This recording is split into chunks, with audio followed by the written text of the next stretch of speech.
With the release of Final Fantasy IV, Square had set a new standard for RPGs in Japan. While it didn't sell that much better than its predecessor, FF4 had the advantage of being the first RPG for the Super Famicom that hadn't been ported from another platform, and its innovative gameplay, moving story, and high-quality presentation won over a significant number of players who owned Nintendo's 16-bit console.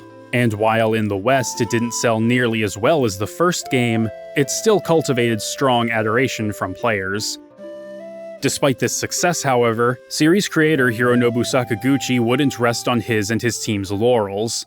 Shortly after Final Fantasy IV's release, they would dive right into working on number 5. But before development could begin, Square had begun to experience significant changes, and so too would the state of the Japanese economy. With the worlds both within and beyond Square's walls changing, and the Super Famicom beginning to experience an RPG boom, would Final Fantasy V be able to continue to stand out among the crowd?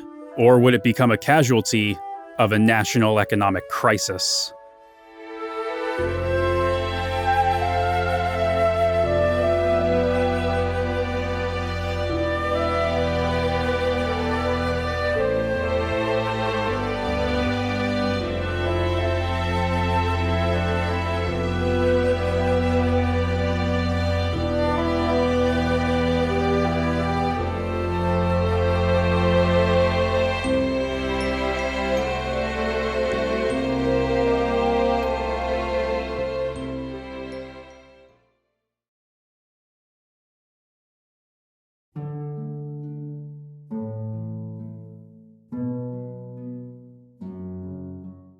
The early 1990s saw many high points for Square. Akitoshi Kawazu's Game Boy RPG, Makaitoshi Saga, which had released in December of 1989, had become the company's first game to sell over 1 million units, and would see 2 follow-ups in as many years. The following spring, Final Fantasy III would be the company's second million seller, and would top the Japanese sales chart for the first week of its release. Shortly after, Nintendo would bring the original Final Fantasy to the West, where it would sell more copies than it had in Japan, and become a staple of Nintendo Power's list of top NES games for 52 straight months. The Western success of Final Fantasy led to Square localizing both the Saga series and Seiken Densetsu, Final Fantasy Gaiden, under the Final Fantasy moniker, rechristening them as the Final Fantasy Legend and Final Fantasy Adventure, respectively. However, recognizing that the gulf of differences between these 3 series may have led to player confusion, Square and their Redmond-based US branch, Squaresoft, eased up on this tactic.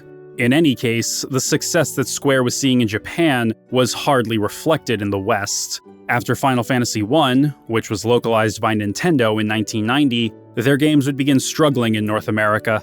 The first Saga game would ultimately sell 220,000 copies, Seiken Densetsu, 200,000. And Final Fantasy IV, retooled and renumbered as the second game in the series, would only sell 340,000 units, a paltry figure compared to its whopping 1.43 million in Japan. The only silver lining is that Final Fantasy IV would be adored by players, and would be a mainstay on Nintendo Power's list of top SNES games for 3 years straight. But during the latter stages of Final Fantasy IV's development, Square began to undergo some major changes. In April 1991, they merged with a dormant company of the same name, inheriting the business activities of the defunct company while retaining their own company history. This was done to change the par value of the company's stocks, and thus increase Square's value. And just before the public stock offering, Square's founder and president, Masafumi Miyamoto, would step down, allegedly having planned to start a new business venture before he was 35 years old, and would go on to establish a chain of women's clothing stores. Despite leaving the company, however, Miyamoto would remain Square's top shareholder. In his place, Tetsuo Mizuno would become Square's new president, and Hironobu Sakaguchi, who had been a figurehead at the company since its earliest days, would be promoted to executive vice president. Thus began a new era for Square, with public stock offerings bringing in much more capital, and a new direction guided by the massive success of the Final Fantasy series, especially after the 4th game's juggernaut success during the nascent months of the Super Famicom. After the release of Saga 3 that December, Square would cease development for the Game Boy and go all in on the Super Famicom, developing RPGs almost exclusively. And the pitiful pay afforded to employees who weren't programmers was increased significantly, in some cases almost doubled, allowing them a more comfortable living. It was under these conditions that Final Fantasy V would begin development, with company morale strengthened across the board from both the better pay and strong sales and reception of the previous game. And despite having been promoted to the executive level, Sakaguchi was still firmly committed to working side by side with his team to bring the next game to life, whether it be by helping others program scenes or programming entire sequences himself. But before development could begin, there was still the matter of what the game's core ethos would be. As successful as Final Fantasy IV was, it did catch some flack for railroading the player and limiting how they play the game in favor of telling its story. While FF4's story and characters were its strongest aspects, Sakaguchi, not wanting to retread old ground, decided that Final Fantasy V should instead see a refinement of mechanics and systems. He wanted to give players more room to experiment and play the game their own way, and so the decision was made to return to the job system from Final Fantasy III to facilitate this. Unfortunately, Takashi Takeda, the scenario writer and Sakaguchi's creative partner on Final Fantasy IV, would not stay on for the fifth game, or at least not be involved in a notable or specific capacity. While he would be included in the special thanks section of the game's end credits, his time would otherwise be occupied by his duties as the scenario director for the second title in the Hanjuku Hero series of strategy RPGs. While other key members of the team would remain, such as battle planners Hiroyuki Ito and Akihiko Matsui, composer Nobuo Uematsu, concept artist Yoshitaka Amano, and even graphics artist Kazuko Shibuya, following her work on Akitoshi Kawazu's Romancing Saga, Sakaguchi still needed a collaborator, someone he could bounce ideas off of, whose creative drive could fuel his own and vice versa. And just like with Tokita, he already knew the right person for the job. Yoshinori Kitase. Born on September 23, 1966, and growing up in the as-yet unurbanized Fusa City, Yoshinori Kitase had an interest in the fantastical from a young age. When he wasn't outside catching bugs and playing baseball, Kitase would draw comics and read about magic and the paranormal. His father loved movies, and passed this appreciation onto his young son, who would regularly watch foreign films on television late at night. This appreciation would crystallize into obsession after seeing Star Wars. Kitase was entranced by how real it felt, especially when compared to the cheap models on wires he would see on television. He would seek out books and videotapes which explored the creation of the film, and it was during this period that he realized that he wanted a career in the film industry. Kitase would enroll in Nihon University's College of Art to study film, regularly filming and editing short films with other students as part of the curriculum. For him, the best part of the filmmaking experience was editing. It was like a puzzle to him, splicing together disparate footage to create a sense of rhythm and meaning that resonates with viewers. After graduating, Kitase would find work at a small animation studio, where he would learn every step of the animation process firsthand while making short commercials. It was during his time there that he would encounter Dragon Quest, which would be the impetus for a new obsession with role-playing games, and the first two Final Fantasies would further expand on what he thought could be done with the medium. Kitase would quit his job at the animation studio after only 1 year, but instead of looking for a new job, he would spend his days playing video games. Whenever he got stuck on one of them, he would take a quick trip to a local bookstore to peruse their gaming magazines to figure out what he needed to do. And it was in the classified section of one such magazine that he found an ad from Square, who were looking for new developers. Unfortunately, Kitase lacked any programming experience, and he didn't know the first thing about game design. So for his application, he sent in a music video he had animated while at the university of dancing stop-motion robot pigs, which had been inspired by the iconic video for Michael Jackson's Thriller. While then-President Masafumi Miyamoto wasn't impressed, Sakaguchi was intrigued, and lobbied to bring Kitase into the fold. Despite the lingering stigma which still hung over video games in Japan, Kitase's family were very supportive of his career change, having accepted early on that he was naturally drawn to niche subcultures. He was first assigned to work on Seiken Densetsu, along with a small group of other new hires, and would ultimately be the scenario writer for the game. It was during this early period that he would learn the ins and outs of game development, while practically living at the studio. He took to the job quite well, and he would play a significant part in applying the Super Famicom's Mode 7 capabilities to Final Fantasy IV. And after working on Romancing Saga as a field designer, Kitase would be tapped by Hironobu Sakaguchi himself to be his collaborative partner on Final Fantasy V. But this would also be the start of a mentorship. as Kitase was still fairly new to the realm of game development, and Sakaguchi may have suspected that his new responsibilities as an executive could pull him away from the day-to-day work of game development at any moment. It would only make sense then to have someone ready to fill in for him if necessary. Luckily, this aspect of their relationship didn't impede their ability to collaborate. In fact, they were able to bounce off of each other incredibly well, to the point where a friendly rivalry had formed, with the two men competing to see who could make more impressive sequences. While Sakaguchi was in charge of coming up with the story, as had always been the case, the nuts and bolts of it were figured out in a more improvisational, free-form manner between him and Kitase. One of them would put together an event sequence, show the other, and they would then try to one-up them.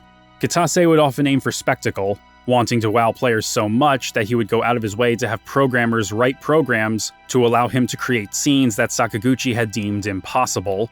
In response, Sakaguchi would pivot in the other direction, creating more emotional sequences, with the intention of making players cry.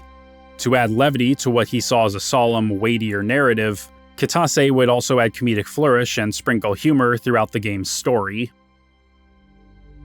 And perhaps some levity would be appreciated by the game's target audience of teens and young adults, given the real-world turmoil that had begun to take hold across the country.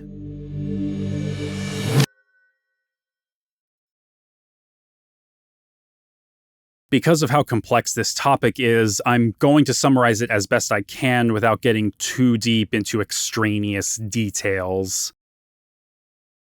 Following World War II, Japan's economy would begin to experience phenomenal growth over the next several decades. Their financial system was centered more on the nation's banks than on domestic businesses, which were largely protected from foreign competition while acquiring market share in other countries around the world. Large conglomerates would form over time, and in the 1980s they would begin to increase their focus on technology and consumer electronics with governmental support. Efficient production methods allowed for low-cost and competitive products, which saw both corporations and banks raking in profits, with the country's per capita GDP eclipsing several Western nations. However, this was also thanks in part to deregulation of the financial sector in the 1980s and an aggressive push from the United States to have Japan open up their economy to foreign business. The stock market had become a more prominent part of the financial sector than it had before, eclipsing the banks. With the rising value of stocks and real estate, banks were more willing to provide loans to those with such collateral, even if these loans became riskier for both the customers, who were largely taking out loans for real estate ventures, and the banks themselves.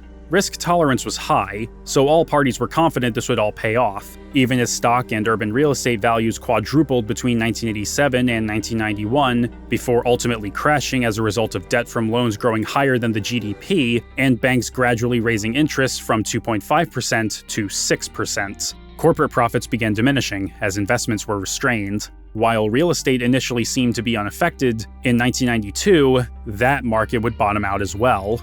What followed would be a series of lost decades, in which the economy would experience little, if any, growth, and deflation and falling wages would unfortunately become just another part of life. Young people would be hit especially hard by this, having less money to spend on non-essential goods, and needing to spend more on essentials while earning less. And of course, this was also the target demographic for video games. Square was able to weather the storm, moving their head office to the Ibisu district of Shibuya in March 1992. The staff were almost certainly thankful to have just gotten significant raises, and the extra legroom provided by having a 16-megabit cartridge, twice the size of Final Fantasy IV, helped make development of Final Fantasy V more comfortable for the most part, but it wasn't all smooth sailing.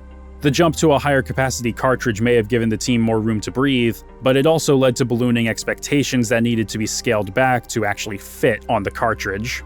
Maps were compressed as much as they possibly could, a memory miscalculation almost led to the final boss being cut, and some designers were working so hard on the graphics that for a time, Sakaguchi was concerned they would hog all the storage.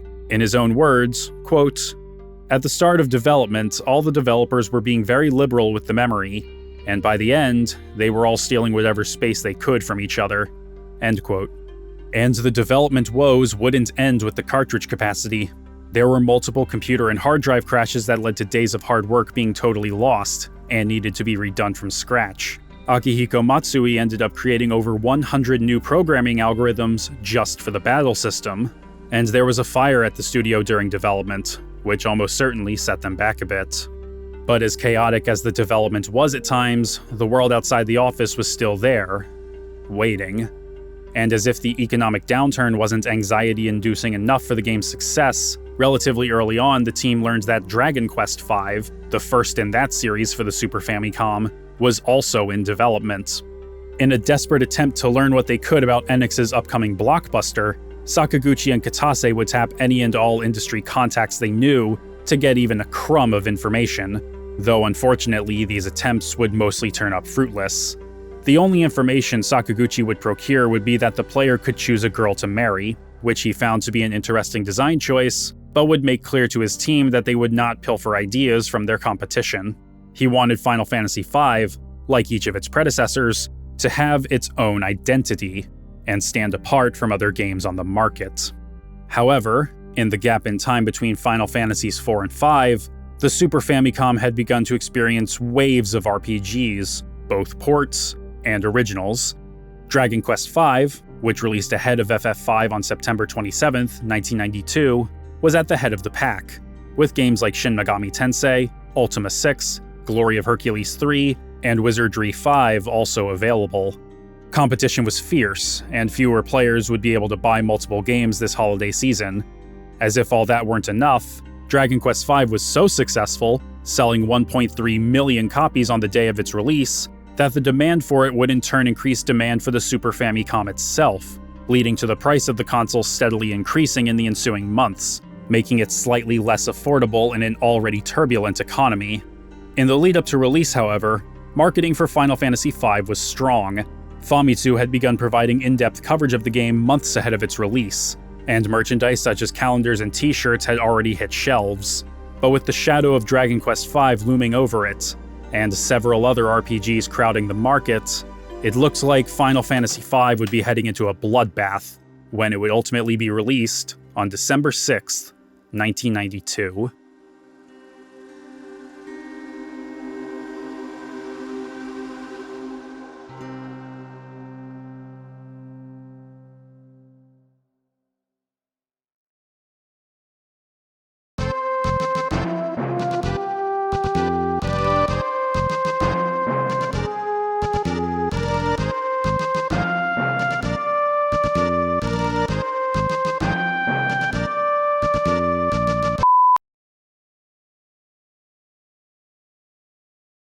Right from the get-go, Final Fantasy V sets itself apart from its predecessors, opening with the game's title rising from beneath the horizon, reflected in the calm waters beneath it, in total darkness and silence. But after roughly 30 seconds, the dragon behind the text disappears, as do the water and reflection, and the title centers itself as it becomes a window into the world and adventure the player is about to experience. Someone rides a chocobo through the plains, parallel to the mountains, as the staff credits roll, all accompanied by the game's main theme. It's enticing and whimsical, invoking a wondrous spirit of adventure, beckoning those who hear it to answer the call.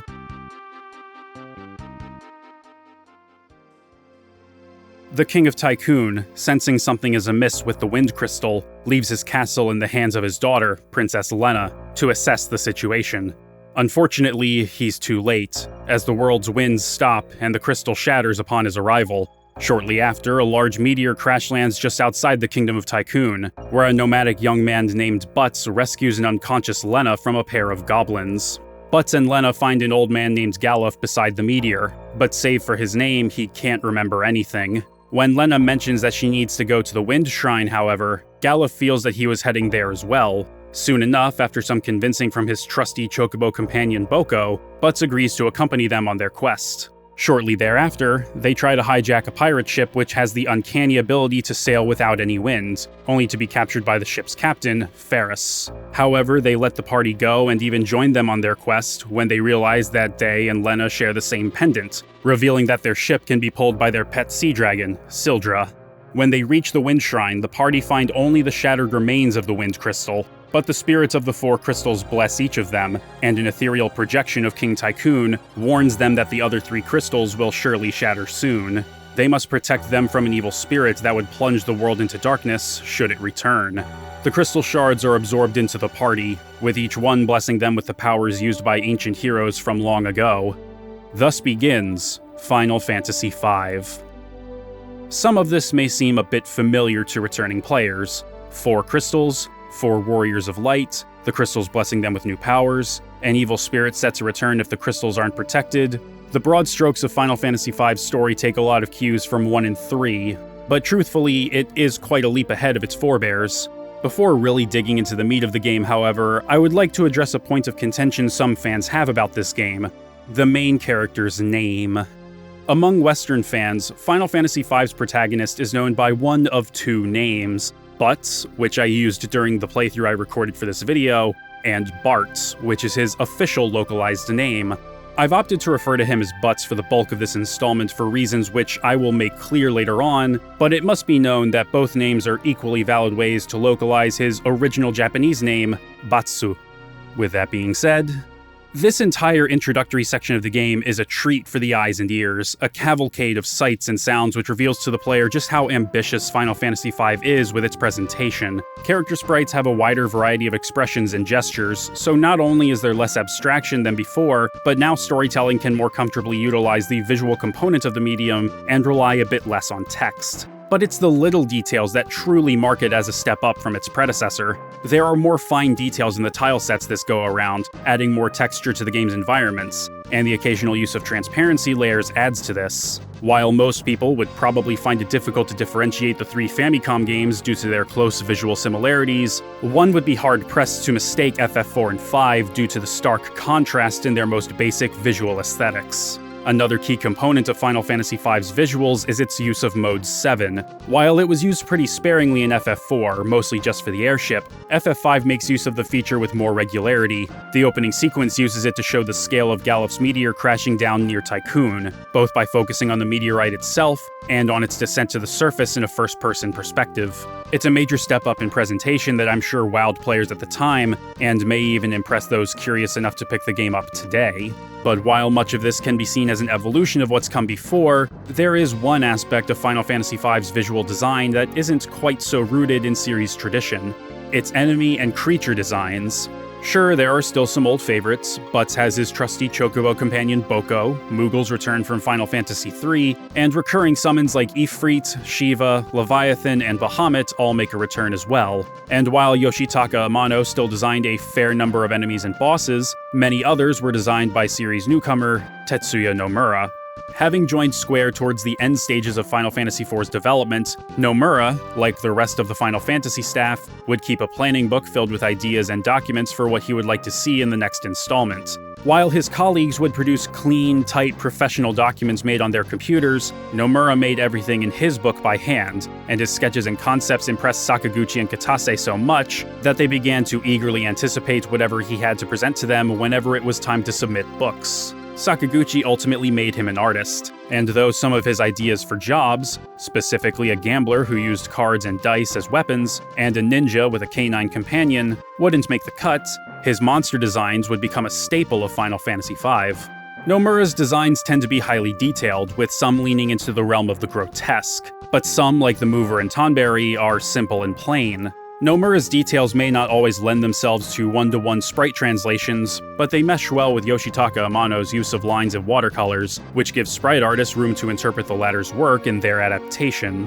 It may be impossible to confuse the concept art of Nomura with that of Amano, but in sprite form, they pair together surprisingly well the vast majority of the time. Nomura and Amano were not the only artists for Final Fantasy V, however, as Kazuko Shibuya would return to the fold. She and another artist, likely Hiromi Ito based on their placement in the game's credits, would be tasked with designing possibly the most significant aspect of the game: the jobs.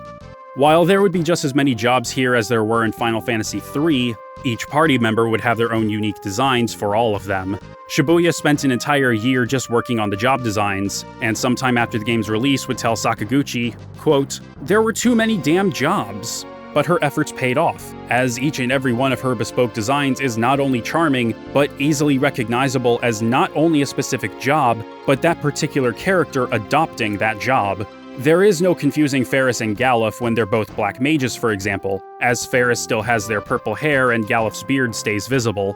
They all still have their normal sprites in the overworld, rather than sprites tied to whatever jobs they have equipped, but I believe this, along with their unique battle sprites for every job, helps them to retain their individual identities, something I'll touch more on later.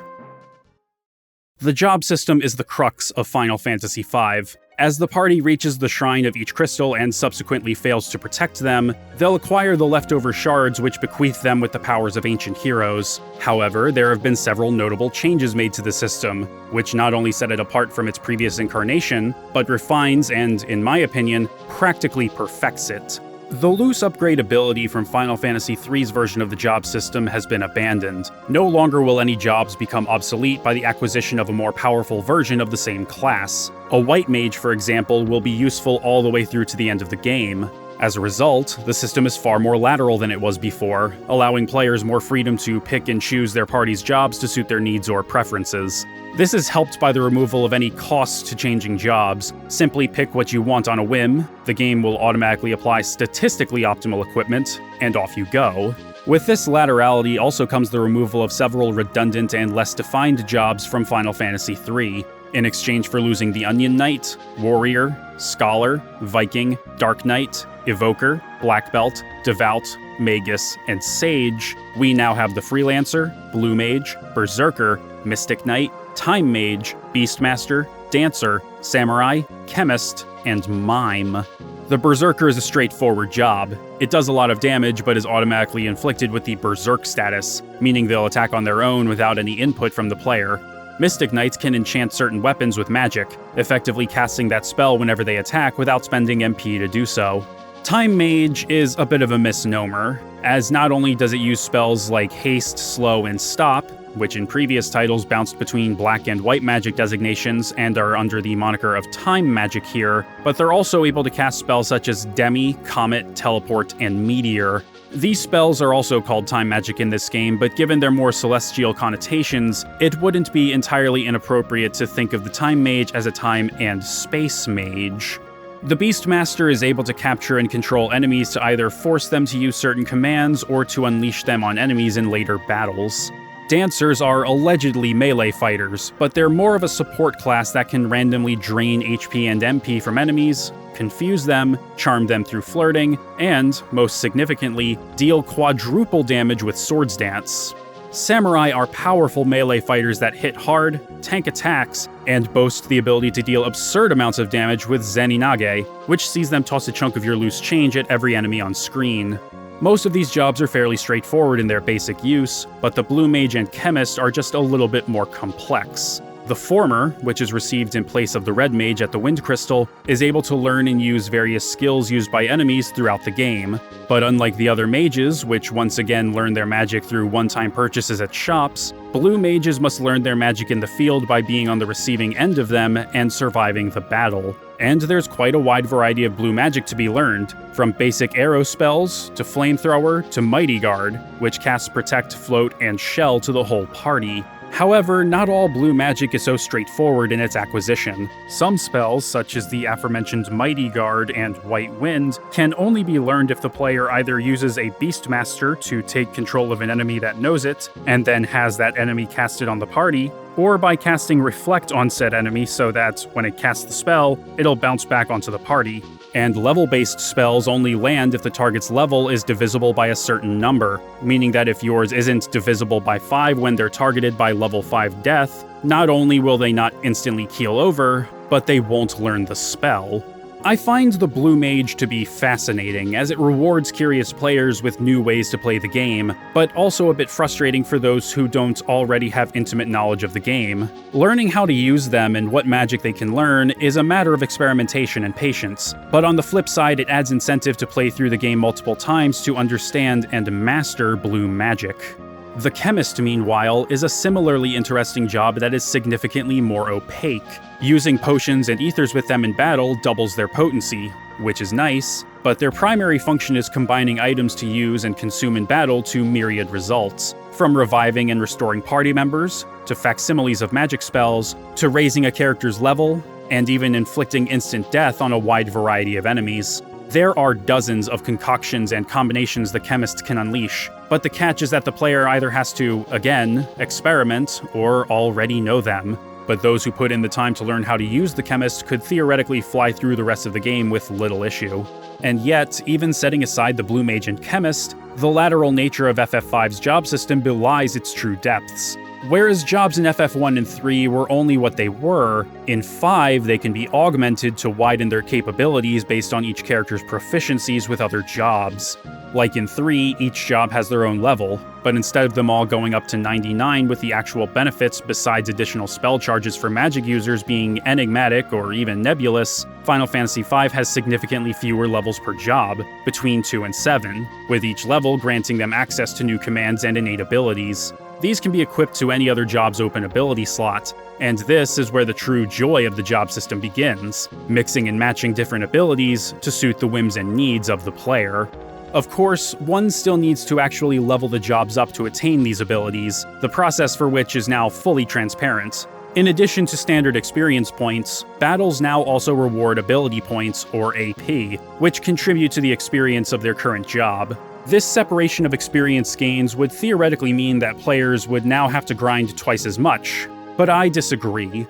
The nature of the job system means that grinding alone isn't a surefire way to victory this time around. It's not enough to grind experience, as that only increases HP and MP, and grinding AP is only worth doing if the player has a specific goal in mind, provided said goal is conducive to the combination of abilities they want to use. For example, it may sound useful to have a monk who can cast white magic, but the monk's minus 24 magic modifier would make those cure spells less effective. But teaching a black mage to use white magic would not only make more sense, but would actually make the white magic more effective, as the black mage has a higher magic modifier. Of course, you can still equip the ability to use white magic on your monk if you so choose, but maybe it would be more beneficial to level up monk until they learn the bare-handed ability and equip that as a white mage in order to increase their damage output whenever they aren't healing without needing to give them a weapon. And there are plenty of other useful job combinations just waiting for those bold enough to put the time into leveling their jobs and experimenting. But the apex of this comes as players begin to master jobs, because that's when you can start eschewing them altogether for the freelancer, or if you're feeling a little saucy, the mime.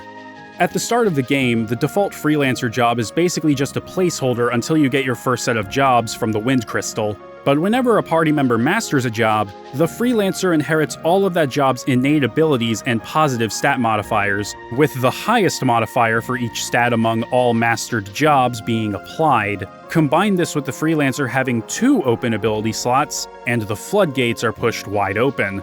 Because the freelancer learns all of a job's innate abilities, aside from the Berserker's Berserk, the player doesn't need to equip them like they would for most other jobs, and as such is free to only select the command abilities they want to use and synergize. The Mime works similarly, but is more effective at spellcasting thanks to having 3 open ability slots for the Red Mage's double cast and whatever 2 magic commands you want. The trade-off is that it can't attack or use items without equipping them as abilities in favor of being able to mimic allies, and the job itself is only attainable towards the end of the game.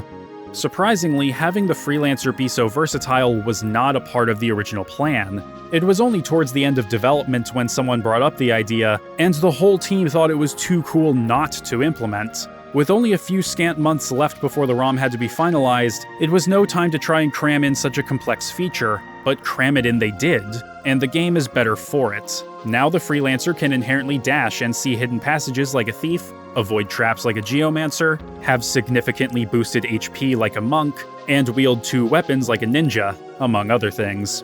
And it's that last passive trait that is part of a holy trinity of abilities that can trivialize much of the latter half of the game. On its own, dual wielding allows one to deal damage twice per turn, once with each weapon. This can be combined with the Ranger's Rapid Fire ability, which normally attacks 4 times, with each strike dealing roughly half the damage it normally would. This allows the player to attack 8 times in a single turn, albeit still at half damage, and targets can't be chosen. Combine this again with the Mystic Knight's Spellblade to imbue their weapons with one of the more powerful spells in the game, and you get a devastatingly powerful combo that will cut down almost anything in your path. I used this combo on my first playthrough of the game, and it definitely made the experience a more comfortable one, although perhaps a bit too comfortable. There are other, more obtuse strategies though, such as the obscenely hilarious death by math. Using only a blue mage, provided the players found the necessary spells, they can use level 5 death to instantly kill practically any enemy in the game, regardless of whether their level actually ends in a 5 or 0. By casting Dark Shock on enemies with odd-numbered levels, the player can make their level an even number, and then cast level 2 old to inflict them with the old status, which slowly ticks their level down. Through rigorous trial and error, the player can then carefully figure out the point at which the enemy's level becomes a multiple of 5, and cast level 5 death to kill them instantly. It's absurd and takes a lot of patience to get the timing right, but it is a legitimate and creative way to play. Even the Berserker, who the player cannot control as they mindlessly rush enemies, can be made useful. By giving it a Crown of Thorns, the Berserker's defense increases significantly at the cost of its HP gradually ticking away and decreasing its magic stats. But because the Berserker's magic modifier is already so low, the Crown of Thorns rolls it into the negatives. Or at least it would, if the Super Famicom could handle negative numbers. Instead, the opposite happens. The Berserker's magic stat rolls back from 0 to a whopping 255, the highest in the entire game. Because you can't control the Berserker though, it may not seem worthwhile, but give them the Gaia Hammer, a weapon which deals high damage and has a decent chance of casting Quake whenever it's used, and the Berserker becomes every enemy's worst nightmare. Final Fantasy V's expansive job system was designed with many little tricks in mind, but many were never considered by the staff and instead discovered by players. It's this emergent gameplay which gives Final Fantasy V a particular allure. With enough experimentation and devotion, literally any combination of jobs and abilities is viable. Some of the development team were even able to clear the game as freelancers, never changing jobs once, and as such, never using things like magic or dual wielding. And it's because of this limitless potential that the way the game presents its challenge had to be drastically altered from previous entries. Brute strength alone isn't going to overcome whatever this game has to throw at you. Like its predecessor, many of Final Fantasy V's bosses are almost like puzzles in and of themselves, only this time the complexity has been ramped up across the board. Of course, some are more difficult or complex than others, just as in FF4, but there's more variety and creativity in their idiosyncrasies this time. Early on, for example, is the Siren, who regularly shifts between living and undead forms. When she's alive, she's physically frail, so you just attack her with melee, but when she's undead, melee becomes far less effective while her magic defense drops to 0, in addition to her now being vulnerable to the usual weaknesses inherent to undead enemies in the series, Cure and Fire.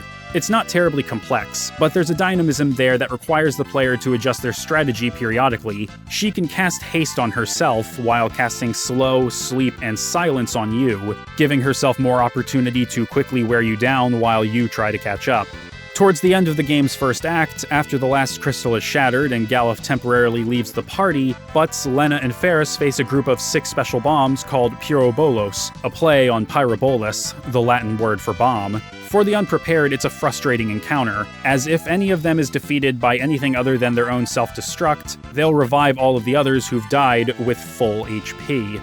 The trick is to defeat them all at the same time so that their resurrection doesn't do anything, and the easiest way to do that is with multi-target magic and abilities. But if just one of them survives, then when you defeat it, you'll have to contend with the rest, and it creates a cycle that's difficult to break.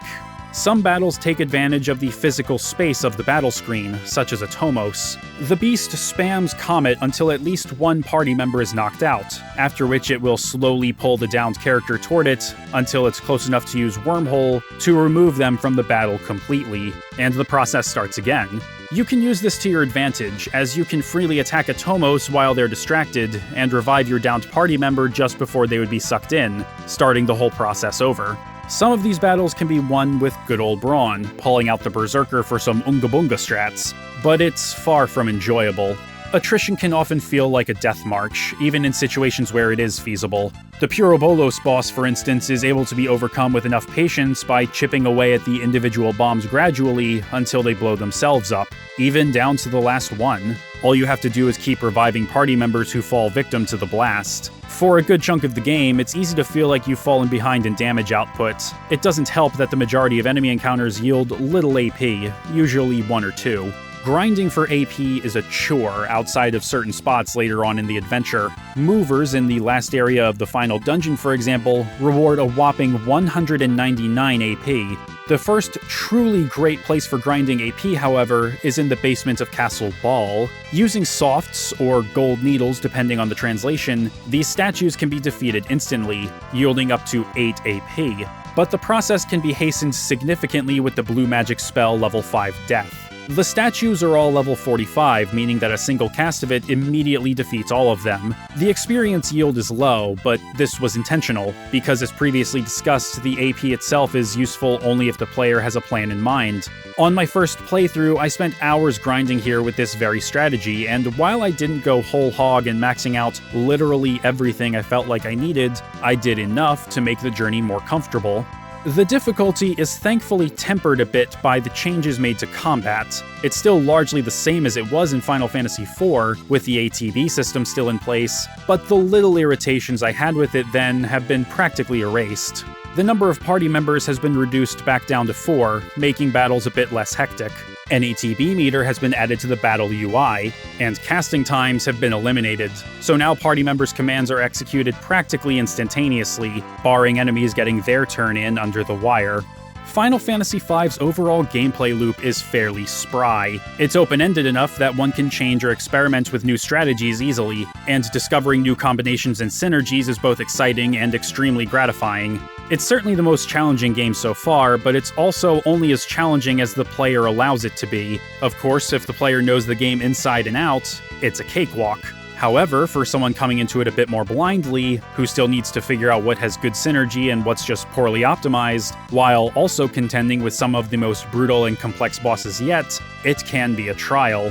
But the moment you master that one job, find that perfect party composition, break through that one boss that's been giving you so much grief that you almost gave up on the game entirely, that is when Final Fantasy V is truly at its best.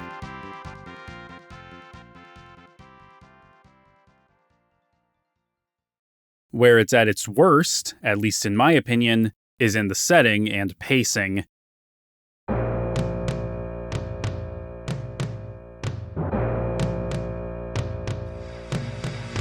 Final Fantasy V seems like it moves along at a somewhat brisk pace at first. By the 10-hour mark, all 4 of the crystals had shattered and I had access to basically every job. All the places that couldn't be revisited before were now available again, thanks to the airship that Cid and his grandson Mid had restored to working order. But there are a few signs hinting that the story isn't nearly over quite yet. The world feels much smaller than previous games, the party's levels are only in the 20s, and I haven't even gotten close to the highest level magic. Well, as it turns out, this is only the end of the first act of the story. In the lead up to the Earth Crystal, Galuf's memories start to become clear. He comes from another world, and he came here to prevent the crystals from shattering and releasing an evil warlock named Exdeath from his imprisonment. 30 years ago, Galuf, along with 3 other heroes collectively known as the Warriors of Dawn, had borrowed the crystal's power to fight Exdeath and seal him away in this world. Unfortunately, because the people of this world have been harnessing the power of the crystals using Cid's amplification machines to lead more comfortable lives, the crystals, and by extension the seal, have been weakened. This allowed Exdeath to exert his will over others, like Queen Karnak, to destroy the crystals through them. And his latest pawn is King Tycoon, who he has sent to the ancient Ronka city to find and destroy the final crystal, which is being used as a power source to raise the city into the sky. Of course, the party fails to stop this from happening, the seal is broken, and Exdeath returns, preparing to conquer Galuf's world. The old man and his recently arrived granddaughter, Kara, take their leave, using the portal inside his meteorite to return to their home to defend it from the evil warlock. Butts and the others, despite Galuf's plea for them not to follow him lest they never be able to return home, feel obligated to do so anyway. Galuf is their friend, and they can't let him fight this monster alone. With help from Cid and Mid, they open a portal to Galuf's world. And from there, we kind of start from square one again. The general way that Final Fantasy games up to this point lay out their world maps lends them to organically opening up over time. Final Fantasy V eschews this philosophy for the bulk of its duration, and instead sees the player moving between different areas of the world with no way of backtracking until later on. The general minutiae of moving the story forward feels more repetitive than its predecessors, though I'd argue this isn't necessarily because of how dungeons are designed or paced, but rather because of how little development there is for the characters and story for long stretches of time. By the end of the first world, the player has a sense of freedom and power similar to the endgame of previous installments, but upon leaping into the portal to Galuf's world, this is almost completely stripped away. You still have all of your items, equipment, and progress made from leveling up your jobs, but you start on a tiny island with no way off of it. And when you reunite with Galuf and attempt to retreat to safety, the party is flung to the continent on the far side of the world, leading once again to a one-way path to Galuf's home base, Castle Ball. The player is eventually given free rein to travel around the second world via submarine and Kara's Windrake, but neither is as liberating as the airship you had at the end of the first world. I probably wouldn't mind this more stringent linearity if the worlds themselves were more interesting. The first 4 games had a surprising amount of character weaved into their settings, from the post-apocalyptic implications of the first game to the brutal imperialism attempting to conquer the worlds of 2 and 4. Final Fantasy V has backstory and legends in its world, like the ancient Ronka civilization that made airships and the Flying Fortress City with the Earth Crystal, the various summons like Ifrit, Shiva, and Bahamut existing as part of the world before you encounter them, and the crystals, and by extension the world, being split in half 1,000 years ago to seal the power of the Void which Exdeath so desperately craves, with the Void itself being created by another evil sorcerer named Enuo, who was defeated with the power of the 12 sealed weapons. There are interesting parts of this world, but there isn't much depth to it. The stuff with the Ancients is basically just a way of giving the party an airship and some unique set pieces. Most of the various towns and kingdoms are lightly implied to have some dealings with each other, but such references are fleeting and don't amount to all that much. The way the two halves fit together like pieces of a jigsaw puzzle is inspired world design and wonderful foreshadowing, but really, the world of Final Fantasy V just doesn't feel as tangible to me as those of the first 4. There aren't nearly as many side characters who leave much of an impression or survive to the end of the story for that matter. There's not much cohesion between the smaller story beats when moving from place to place. Most of the towns and kingdoms in this world feel like they were conceived in isolation or were otherwise designed to be purely functional, leaving only a handful of them with any significance or personality. The only major exception I can think of is Karnak erecting its walls around their kingdom to keep out the scholars from the Library of the Ancients, who keep warning them about the dangers of amplifying the power of the Fire Crystal. Of course, the people who benefit from the abuse and destruction of natural forces are the ones who don't want to hear about the inevitable damage they'll bring about through doing so. But if you're not talking with every person you come across, which you're encouraged to do but isn't strictly necessary to know what to do, then you would completely miss out on this interesting nugget of information. I remember Tycoon because that's where Lena's from. I remember Castle Ball because that's where Galuf and Kara live. And I remember Lix because that's Butts' hometown. But that's all because of their significance to the characters rather than anything intrinsic to the locations themselves, save for Lix's unique town theme. The only places that I did find intrinsically interesting were Waltz and Karnak, because of their respective water and fire motifs reflecting the crystals whose power they're abusing, and the Library of the Ancients. Well, that's not entirely true. Karnak also sticks out in my mind for the escape sequence at the end, where the player has 10 minutes to escape the burning castle before it explodes. Truthfully, simply beelining for the exit isn't particularly difficult, nor would it require anywhere close to 10 minutes to pull off. But because the fire crystal was destroyed, the flames which blocked various chests throughout the castle are now accessible. And not only are there a lot of chests, but there's some pretty fantastic loot inside of them, like the main Gauche knife, which has a 25% chance to block enemy attacks, the Elven Mantle, which has a higher chance of evading attacks, the Heal, or Esuna spell, several hours before you can buy it in Lix, and a ribbon, consistently one of the best accessories in the series thanks to its defensive capabilities. In Final Fantasy V, it gives +5 to each of a character's 4 primary stats, and prevents a host of crippling status effects. They tend to be pretty difficult to come by, so getting one so early seems like a major boon, but this is counterbalanced by the fact that it can only be equipped by dancers and freelancers, the latter of which can equip anything. Further adding tension to this mad dash against the clock is that most of the chests have enemies inside. The fights don't take long, but that time does add up, and the Gigas enemy commonly found inside them knows Arrow and Arrow 2, which can be learned by blue mages if they're hit by them. And just when you think you've escaped, you're confronted by the bounty hunter Iron Claw, from whom you can learn the powerful blue magic spell Death Claw, which brings the target's HP down to single digits and paralyzes them. There's so much great stuff available in this 10-minute window, but most players won't be able to get all of it, so you have to pick your battles, so to speak. It's an exhilarating sequence, one of the tensest in the game, and the real reason that Karnak is so memorable. And Sakaguchi and Kitase loved it too. Perhaps a bit too much. They would continue devising similar challenges, if not for the game itself, then for each other, with more intricate level design and shorter time limits. It became another part of their friendly rivalry. But as much as they loved it, they knew they couldn't use it as freely as they would like. It was decided that they had to implement such a fun, intense set piece like this sparingly in order to retain the impact. As such, the Karnak escape is the only timed sequence the player is required to overcome in the story, with another one able to be discovered towards the end of the game to unlock the mime job. As fun as these sequences are, I agree with Sakaguchi. Limiting them was definitely for the best. Not just for the sake of not diluting the concept, but to keep the world from feeling more video gamey than it already is. In a way, the Karnak escape is kind of emblematic of the core problems with the world of Final Fantasy V. It feels like it was created not to be an interesting setting for a compelling story, but as a backdrop for a sandbox that players can have fun in with the new job system.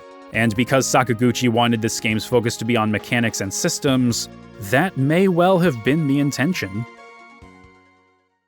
Speaking of which, regarding the focus on the job system, recall that during Final Fantasy II's development, Hironobu Sakaguchi and Akitoshi Kawazu sought to have a more story-driven experience, but Kawazu wanted players to have more freedom in character building. Unfortunately, the result was a party which didn't have very much in the way of defined character traits, as they could have philosophically pigeonholed them into being a sort of character that wasn't accurately reflected in their combat prowess. The first and third games skirted this entirely with having static roles chosen from the very beginning, and employing a loose coming-of-age theme explored through the job system respectively, and Final Fantasy IV eschewed customization of the sort entirely in favor of telling a cohesive story. This leaves Final Fantasy V in a bit of an odd spot, as it's the follow-up to a game which was praised for its characters and story, but players were completely tethered to them. So instead of trying to tell a newer, grander story, Sakaguchi wanted to pivot towards mechanical depth, which it certainly does. So with the job system back in force for Final Fantasy V, you would think that the party would be made up of mostly blank slates again to accommodate for the fluidity of their capabilities. Surprisingly, this is not the case. While not as deep or complex as Cecil or Kain, Butz, Lena, Galuf, Ferris, and later Kara are all fairly well-rounded characters with their own distinct personalities, struggles, desires, flaws, hang-ups, and trauma, which are well encapsulated by their representative elements.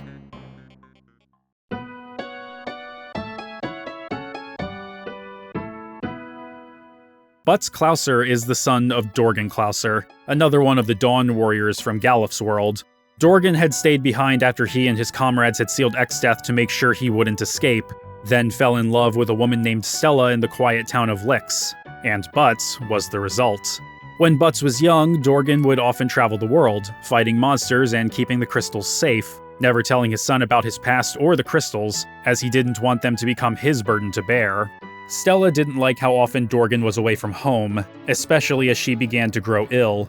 Despite her protests, he was prepared to go off into the world once again, before she suddenly collapsed in their home and passed away.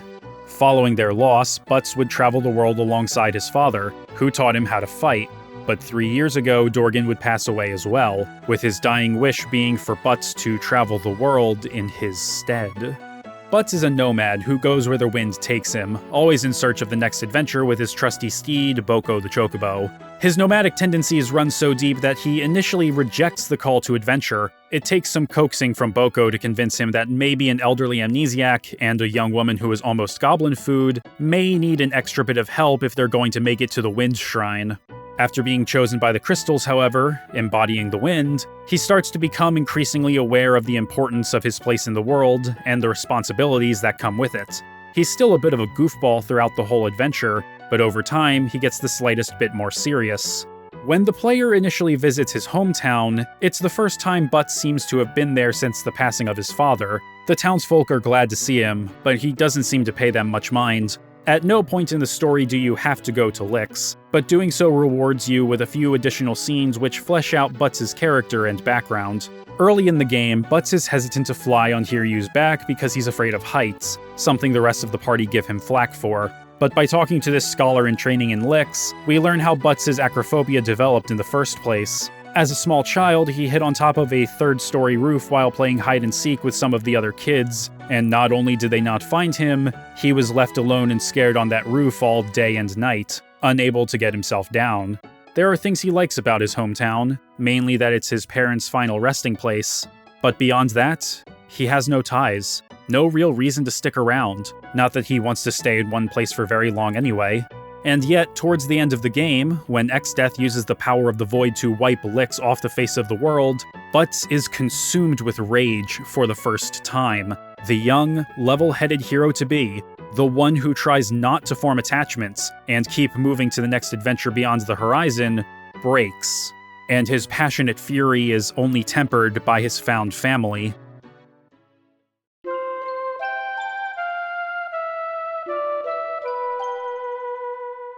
While her no doubt privileged and opulent upbringing has left her fairly naive regarding social interactions and how the wider world works, Lena Charlotte Tycoon is also selfless and compassionate to a fault, following her heart and often putting herself in harm's way as a result. She willingly crosses through bushels of dragon grass, which is poisonous to humans but a sort of curative herb for wind drakes, in order to retrieve enough to nurse her family's injured drake back to health. It's an especially powerful moment considering her history with Hiryu, as when she was younger she was prepared to cut out its tongue to use it to cure her mother's terminal illness, which would condemn the entire species to extinction.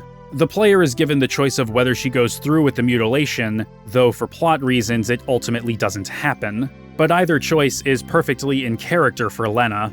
She loves both Hiryu and her mother, and is both impulsive and compassionate enough that condemning either of them to death for the sake of the other's life is believable. Is it any wonder why she's represented by water?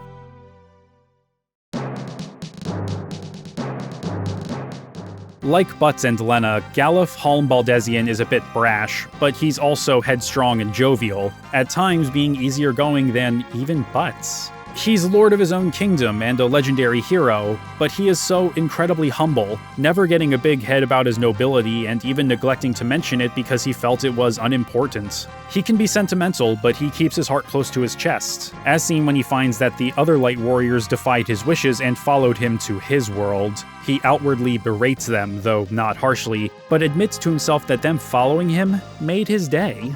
He is fiercely loyal to his friends, charging into Castle Exdeath alone to save them when they're captured, and the loss of the other Dawn Warriors weighs heavily on him, feeling that he could have done more to prevent their demise and having difficulty even accepting their deaths. In some ways, Galuf is as immovable as the Earth he represents. In others, he's a big ol' softy. Look to his relationship with his granddaughter, Kara, who protects him as much as he protects her.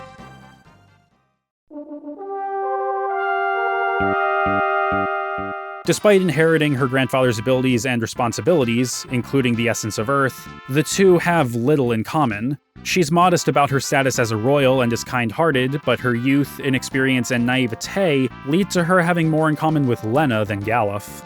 But what sets her apart from Lena, aside from her ability to communicate telepathically with animals like Moogles and Windrakes, are an anxiety and loneliness that follow her through the final act of the story.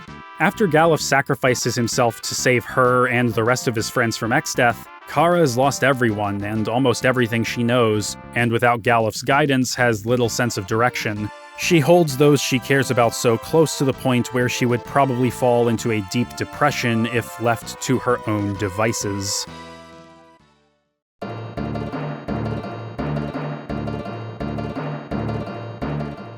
My use of gender-neutral pronouns to describe Ferris through this video is no accident, nor is it a contrived way to obfuscate the reveal that this seemingly male pirate captain was, in fact, born female, setting aside the invasive way in which that information is revealed to the party and the player. Ferris Sherwiz is easily the most complex character in Final Fantasy V, possibly the most complex in the entire series so far. Born Sarisa Sherwill Tycoon, older sibling of Lena who was lost at sea at a young age, Ferris would be found by a band of pirates and raised among them alongside a sea dragon, Sildra. Not wanting to be the only girl among a group of pirates, they began to present themselves as a boy, with the pirates rechristening them Ferris due to their inability to correctly pronounce their birth name at the time. They could only muster Farifa. The trauma of being around such a rowdy and rambunctious group of vagabonds from such a young age led to them forgetting much of their early childhood in Tycoon, with the only memento from that time of their life being a pendant identical to Lena's, leading Ferris to join up with the party in search of answers.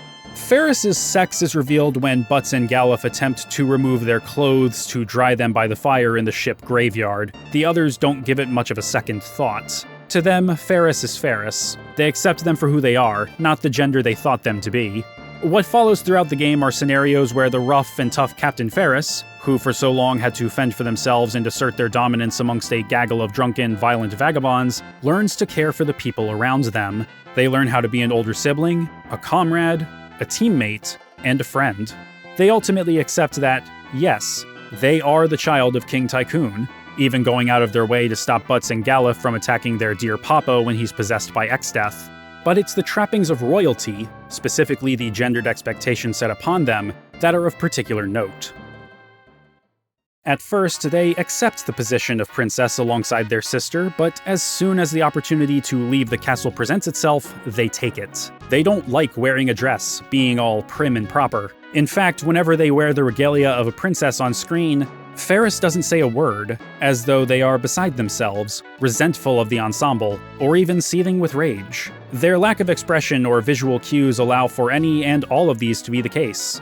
Ferris prefers the rough and tumble of the wilderness, sailing the high seas, getting into fights with monsters, and the spirit of adventure, with a sense of bravery and courage emblematic of the fire they represent. When put in the position of having to choose between the masculinity they've adopted and the femininity tied to their birthrights that they're expected to express, Ferris chooses the former, every time.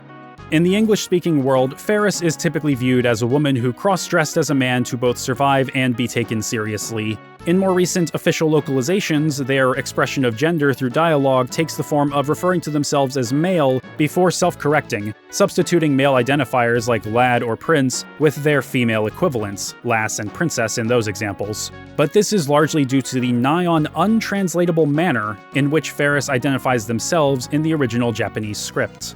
In Japanese, there's a far greater range of first-person pronouns than in English, and the ones we do have are all gender-neutral. You can't identify the gender of somebody who identifies themselves in conversation as me or I, but Japanese has a wealth of personal pronouns which ascribe more meaning beyond merely the concept of the self, and Ferris uses one such pronoun throughout the original Japanese script, ore.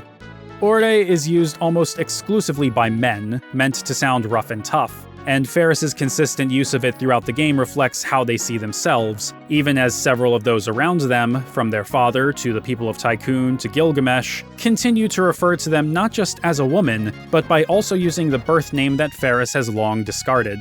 They are only accepted for who they are by their found family. Ferris's story, intentionally or not, is very queer-coded.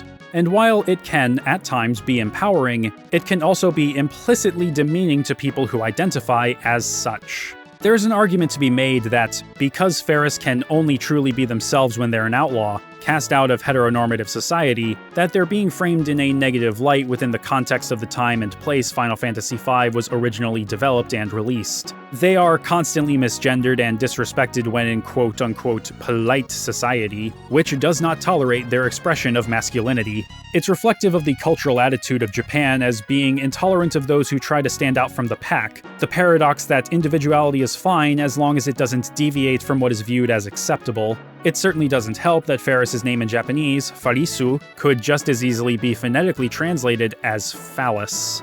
There is a more charitable interpretation of this, however, that society's ignorance or rejection of Ferris's gender identity is a condemnation not of so-called deviancy, but of society itself. Ferris doesn't need the people of Tycoon, and if they don't respect who they are, then why should they stick around? Screw you guys, I'm going on an adventure. But where do I come down on this? Honestly, I'm not totally sure. I'm a cisgendered man, and not especially well-versed in issues of transness, despite having numerous trans friends and acquaintances. I am far from an authority on the matter.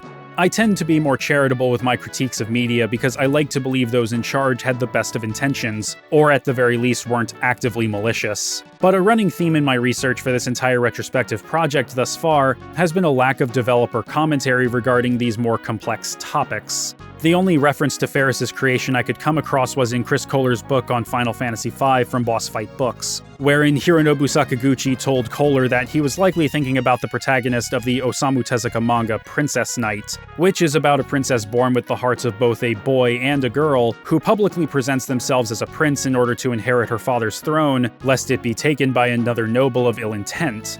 Interestingly, a close friend of the protagonist is a male pirate who also comes from a noble family.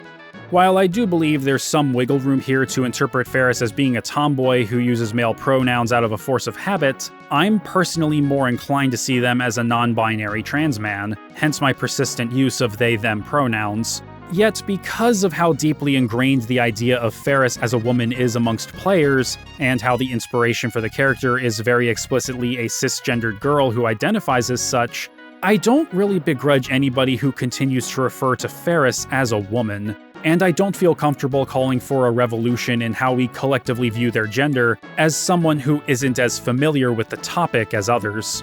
Even setting the topic of their gender aside, though, Ferris is easily my favorite character of the bunch.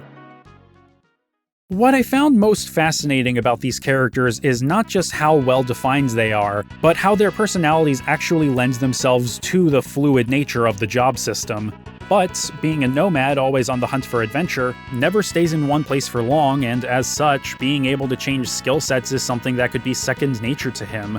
Lena isn't experienced in combat, but her determination would push her to learn whatever skills she can. Galuf, having used the crystal's power before, would be accustomed to using these abilities to their fullest potential, but his initial status as an amnesiac would also play into this, as he would likely have to start from scratch as a warrior. Kara, being even greener than Lena and indecisive without her grandpa's guidance, would probably bounce around between different jobs because she isn't sure which abilities she should cultivate. And Ferris, who lives outside the trappings and expectations of so-called polite society, wouldn't feel the need to conform to any one job because why would they limit themselves?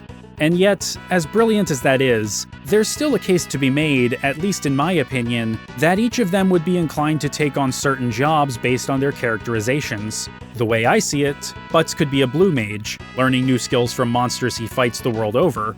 Lena, being the daughter of a man whose middle name is Highwind, and having a deep connection with the last Windrake, could be a dragoon. Or, because of her compassion and drive to help others, a white mage. Galuf is a bit tougher to pin down, but his experience and humble demeanor lends me to think he could be a knight. Kara could be one of many things: a beastmaster for her ability to communicate with animals, a dragoon for her connection with her own pet Windrake, a black mage because of her natural inclination towards magic, as seen when she saves the party from a brainwashed king tycoon. But given that her Japanese name, Karuru, is eerily close to the Japanese onomatopoeia for twirling or spinning, I'm inclined to go with the slightly out-there pick of dancer.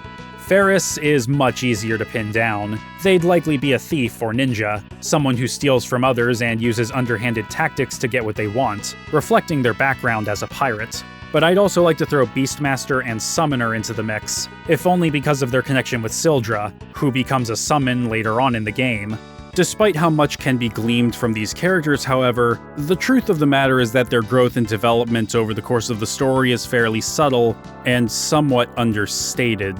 I wouldn't be surprised if it completely passes by a large number of players, and I believe this subtlety is due, at least in part, to how their character arcs actually tie into the greater narrative, or rather, how they don't.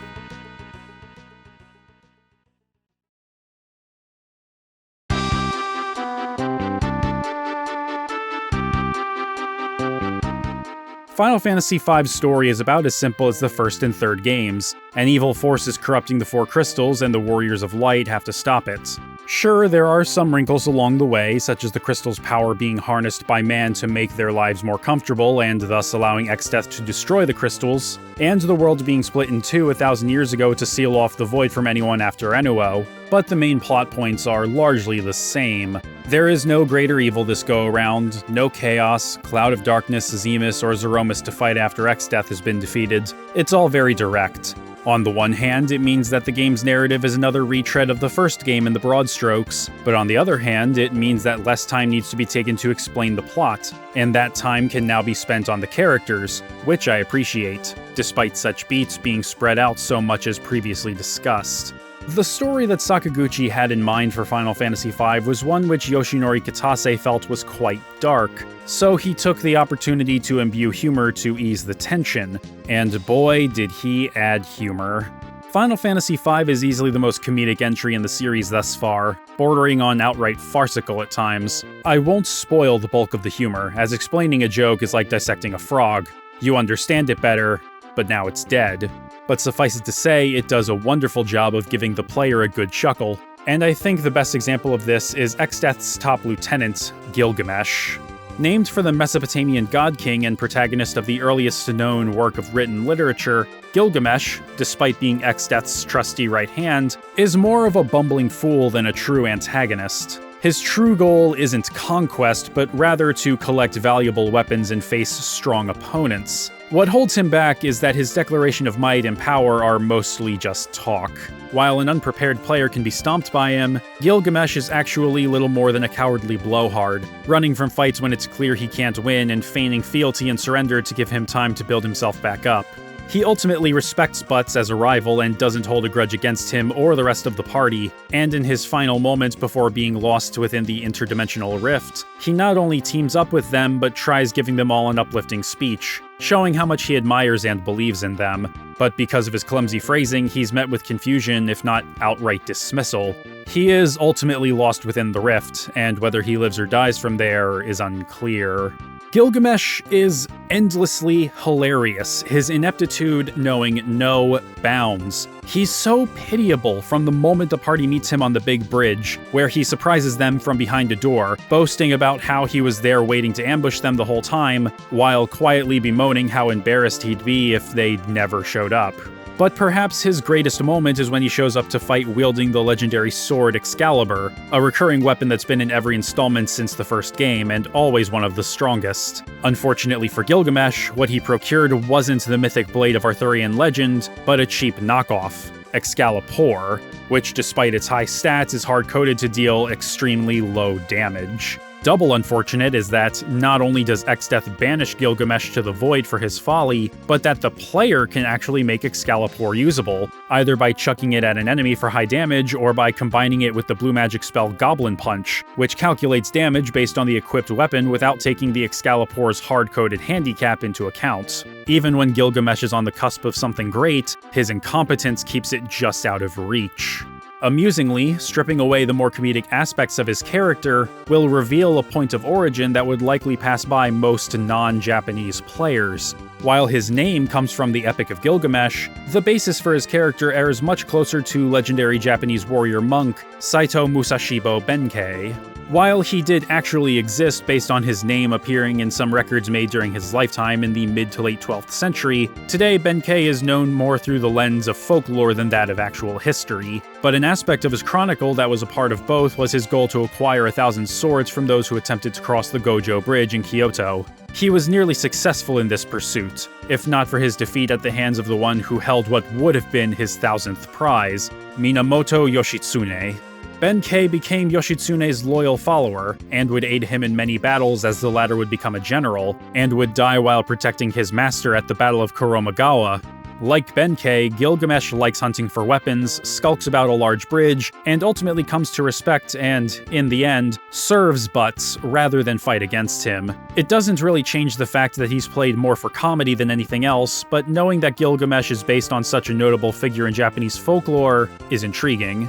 Astonishingly, Sakaguchi was originally against having Gilgamesh in the game. He felt that he didn't contribute anything to the narrative, and to be fair, he has a point. You could excise Gilgamesh from the story and nothing would fundamentally change. But he was ultimately kept because those who were playtesting the game adored him. He was comedy gold, the gift that kept on giving. So Sakaguchi relented because even if Gilgamesh's presence was in direct conflict with his vision for the game, he wanted players to still have fun. Gilgamesh may be a comic relief antagonist, but that doesn't mean that Exdeath is much more threatening. On the contrary, Exdeath is just as hammy as his lieutenant, if not more so, with a borderline absurd origin story. Following Enuo's defeat 1,000 years ago, the Void was sealed within the interdimensional rift, and the world was split in two in order to prevent access to the rift. Within the Forest of Moor on Galuf's half of the world, evil spirits would be sealed within a single tree for 500 years until they reached a critical mass, turning their prison into an evil creature with a life and will of its own, Exdeath. While the sage Guido was able to place a seal on the tree to prevent it from leaving the forest, after 470 years, the seal was broken, and Exdeath would begin his conquest of Galuf's world. It was only thanks to the efforts of the Warriors of Dawn, Galuf, Dorgan, Kelger, and Zezat, that Exdeath was able to be fought back, but they couldn't defeat him. Instead, they sealed him within a cave where the power of the four crystals gathered on the other half of the world, and Dorgan would stay behind to keep watch over the seal. Fast forward to the present, and Exdeath takes advantage of the crystal's weakened state brought on by Cid's amplification devices to destroy them through mind-controlling people close to them. He then manipulates the Light Warriors into destroying the crystals on Galuf's half of the world, thereby merging the two back into one, feigning defeat and disguising himself as a splinter in Kara's finger to safely pass into the merged world undetected. His ultimate goal is to use the power of the Void to return the world to a state of nothingness, much like the Cloud of Darkness from Final Fantasy III. Except, unlike in Final Fantasy III, Exdeath remains the primary villain through the entire story. He doesn't just pop up at the end, nor is he replaced by something worse. He's also cartoonishly evil. He absolutely revels in it. There is no deep philosophizing about the nature of existence, where things come from and where they go when they meet oblivion. There is no real meaning to what he's doing at all beyond simply being a bad guy. Considering that he's effectively an amalgamation of centuries of evil spirits possessing a tree, it makes some amount of sense that there isn't any sort of grand purpose behind his plan beyond the plan itself. There would be too many cooks in that kitchen. But if he weren't so over the top with his villainy, so in love with the idea of the Void, he would ultimately be a boring and forgettable antagonist. And on some level, he is a bit forgettable, but only because there are few elements to remember. Yet those few elements are all that are needed to make him a fun villain. Just the fact that he can be easily summarized as a big, hammy, evil tree would pique enough people's interest on its own. Not much else is really needed for this particular story. And yet, Exdeath's plans present a truly existential threat. He wishes to do worse than conquer or destroy the world. He wants to return the world to a state of non-existence. That on its own is conceptually pretty heavy, just like it was in FF3, but it's not the only time Final Fantasy V gets weighty with its story or characters.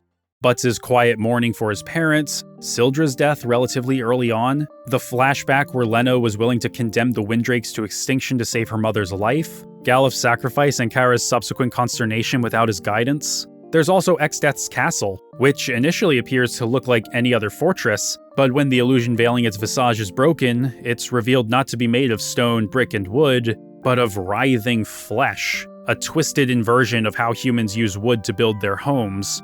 Final Fantasy V's story does go to some sincere and dark places, and yet it's the humor and comedy which tend to stick out the most. In fact, it isn't uncommon to hear the game described as being genuinely lighthearted and humorous overall. I am simultaneously baffled by and understanding of such views.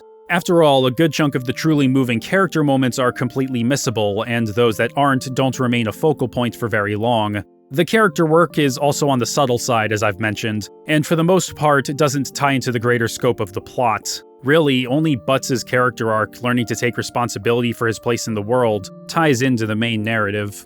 In a way, Final Fantasy V has just a bit of a tone problem, where the comedy tends to displace the more humanistic aspects.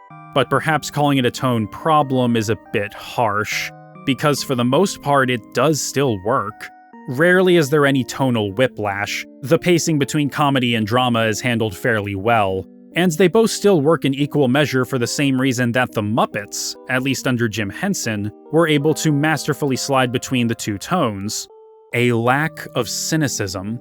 If at any point the comedy slides into the realm of the cynical, then the earnestness of the whole affair is lost. The audience would no longer have a reason to believe that any of the pathos in the story is genuine, and the spell would be broken. As a result, the sincerity of its pathos becomes more believable. even if it is surrounded by wacky hijinks. You could still get the comedy with the cynicism, but you'd lose the heart of the story, and if there was ever a frog whose heart you don't want to lose, it would have to be Kermit. Of course, one of the best ways to support the heart of a story is with music.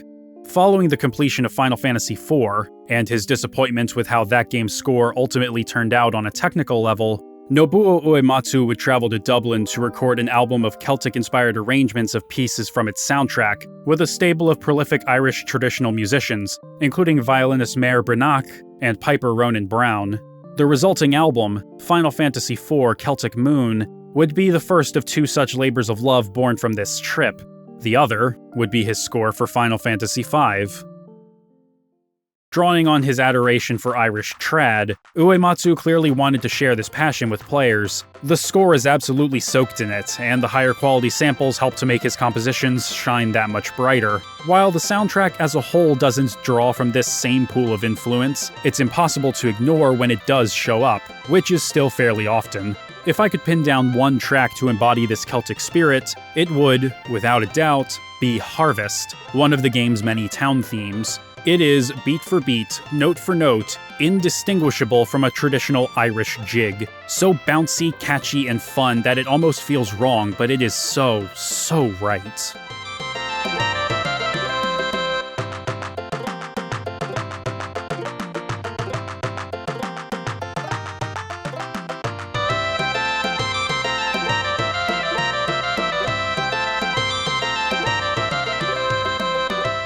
While most of the towns share themes with others, there is but one that has its own bespoke composition, Butts' hometown of Licks, with the track Home Sweet Home. It's calm, it sticks out in the mind, it even carries a bit of that Celtic influence. But there's a melancholic undercurrent, as though subtly communicating that, on some level, Butts is glad to be here, to get away from his responsibilities for even a moment, but that there are too many memories for him to stay for long. Licks and its people welcome him back with open arms, and Butts knows he can stay for as long as he likes, but this isn't who he is anymore.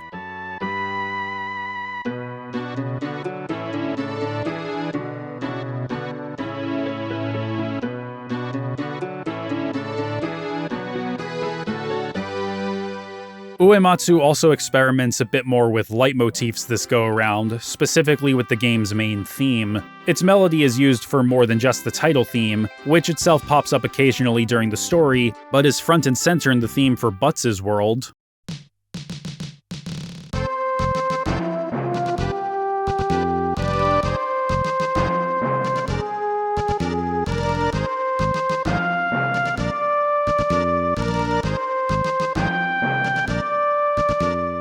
And is rearranged to fit more tense or somber moments, such as when the wind dies in the game's opening sequence.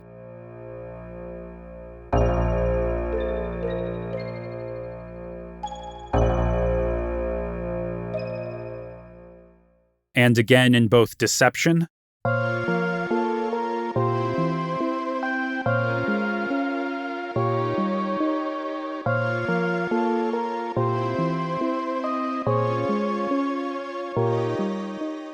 and The Day Will Come.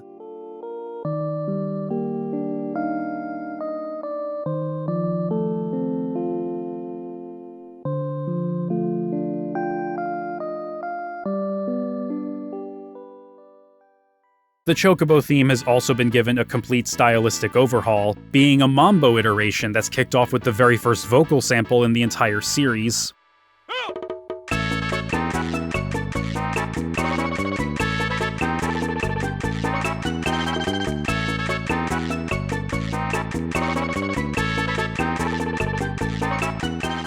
But if there is one track in Final Fantasy V that stands up above the rest, it's Gilgamesh's theme, Battle at the Big Bridge.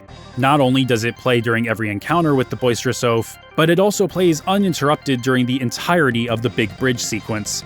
It's pure prog in its composition, shifting tempo and energy regularly, but whenever that first strike hits, the synthesizer seeming to imitate a sped-up rendition of the series prelude, and the percussion starts building, it is an absolute treat.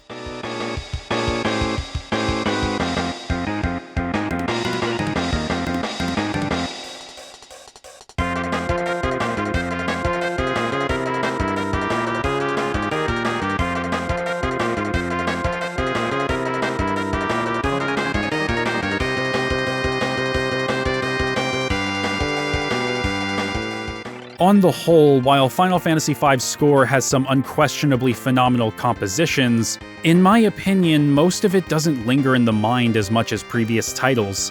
It's still a great soundtrack overall, and there are plenty of tracks I adore that I didn't take the time to highlight.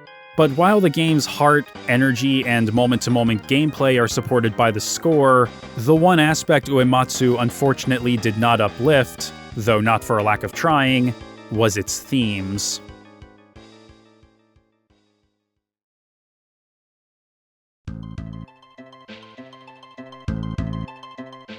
Ask most players what they think the core themes of Final Fantasy V are, and they'll likely say something along the lines of legacy. After all, its story is about a new crop of light warriors inheriting the responsibilities of their parents and grandparents who fought against an ancient evil years before they were even born.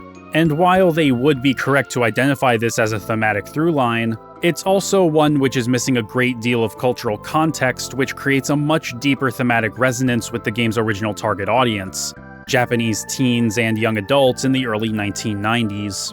Remember, around the time FF5 began development, the Japanese economy was in shambles. The primary demographic for RPGs didn't have as much money to spend on games as they had in the past few years, and while the poor and the younger generations would have to deal with the fallout of the bubble bursting for decades to come, the older and wealthy upper class who helped to instigate such an economic calamity would ultimately come out of it all right.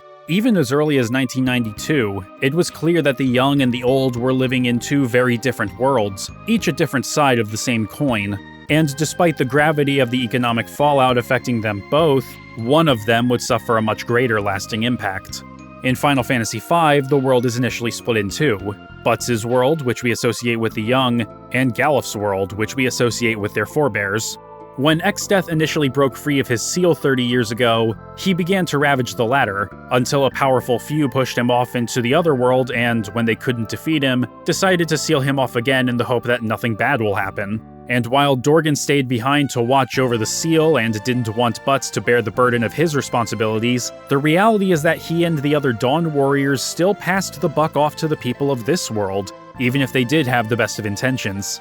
The only thing keeping the two halves of the world separated were two sets of crystals, with one set being disempowered by the upper class for the sake of societal comfort, and the other set being maliciously destroyed through manipulation. And when the two worlds merge, the seal on the void is broken, allowing Exdeath to begin returning everything to a state of nothingness, inflicting this fate onto places from both halves of the world indiscriminately, all because the Dawn Warriors couldn't defeat him 30 years ago and put a band-aid on the problem instead. In short, Final Fantasy V can easily be read as an indictment of the old and rich robbing younger generations of their future through economic manipulation and mismanagement, cutting them off from a wealth of opportunity and prosperity for the sake of self-preservation and enrichment. Sure, there are those affluent people who do sacrifice for the young and less fortunate, who do have the best of intentions, like Galuf and Dorgan, but they were either unwilling or, in this case, unable to stop the calamity for good, and decided to do whatever they could to contain it instead. Galuf even sacrifices himself to save his granddaughter's life when facing off against Exdeath, and while she inherits his wealth and power both figuratively and literally, she's so sheltered from life outside her bubble that she becomes anxious and directionless as her world is forcibly mashed into another which is totally foreign to her. The worlds merging is expertly foreshadowed as well. Not only do each of them feel a bit smaller than previous world maps, but laying them over top of each other reveals that they fill in each other's gaps. They were always the same world, but they were segregated to keep the power of the void sealed away. Within the framework of the analogy of the game acting as commentary on the fallout of the Japanese economy, Exdeath and the Void together represent the economic collapse, how it will affect the rich and poor, young and old, and how they were pushed away or sealed off rather than confronted directly either due to a lack of ability or simple apathy. The two halves of the world obviously represent the old and rich and the young and poor, with the merged world being the true world they all inhabit together, the world which is collectively experiencing the effects of an economic depression. Even the game's job system fits into this. Butts and the others must learn various skills not necessarily because that's their calling in life, but because they have to in order to survive a world that's becoming more difficult to navigate. Job security may not be as guaranteed as it had been for previous generations, so they may have to change occupations frequently and pick up new skills in the process. Skills which, after utilizing them long enough, become second nature and can be immediately called upon in their day-to-day life, represented by the freelancer job. Hell, they can use the Samurai Zeninagi ability to literally throw money at their problems to make them go away. And on top of that, Kara, as the granddaughter of a member of the bourgeois class, inherits all of Galif's hard work upon his death without having done much to earn it other than simply being his descendant. Of course, this was likely done more for gameplay reasons, but it still fits the theme. The solution posited by the game is to uplift the young and destitute so that they may forge their own path in the world and fight back against economic turmoil. After all, the rich will stay rich and the older generation have had their time and need to step out of the way of those who will inherit the world they leave behind. It presents a bit of an oversimplified version of the issue, but it gets the point across. However, despite my reading into it like this, I don't quite believe this social commentary was entirely intended on the part of Sakaguchi and Kitase. After all, Sakaguchi wanted the game to be more focused on its mechanics than its narrative, and he and Kitase developed the scenario in an almost linear fashion. As far as I've been able to find, neither they nor anybody else who had worked on the game has said that they were trying to make any kind of statement with it. It's certainly possible that their new higher wages at Square being awarded as the bubble was bursting may have led to some of them to reflect on the state of the economy and how they could have very easily been caught up in the turmoil as well. Maybe reality was seeping in and their thoughts about it were being subconsciously applied to the game. It's certainly applicable and adds a new layer to Final Fantasy V's story, which completely passes Western players by. But for those who played it when it was new, it may have resonated with them that much more, further invigorating them to see the game through to completion.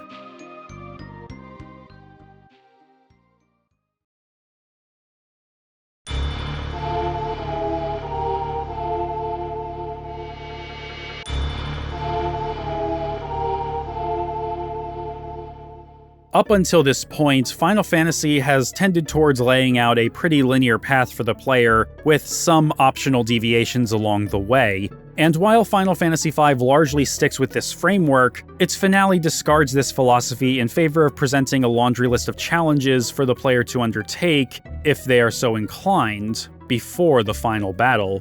Within the sealed castle lies the 12 sealed weapons used to defeat Enuo long ago, and now that the world has become whole and the void has returned, the seals on these weapons can be broken.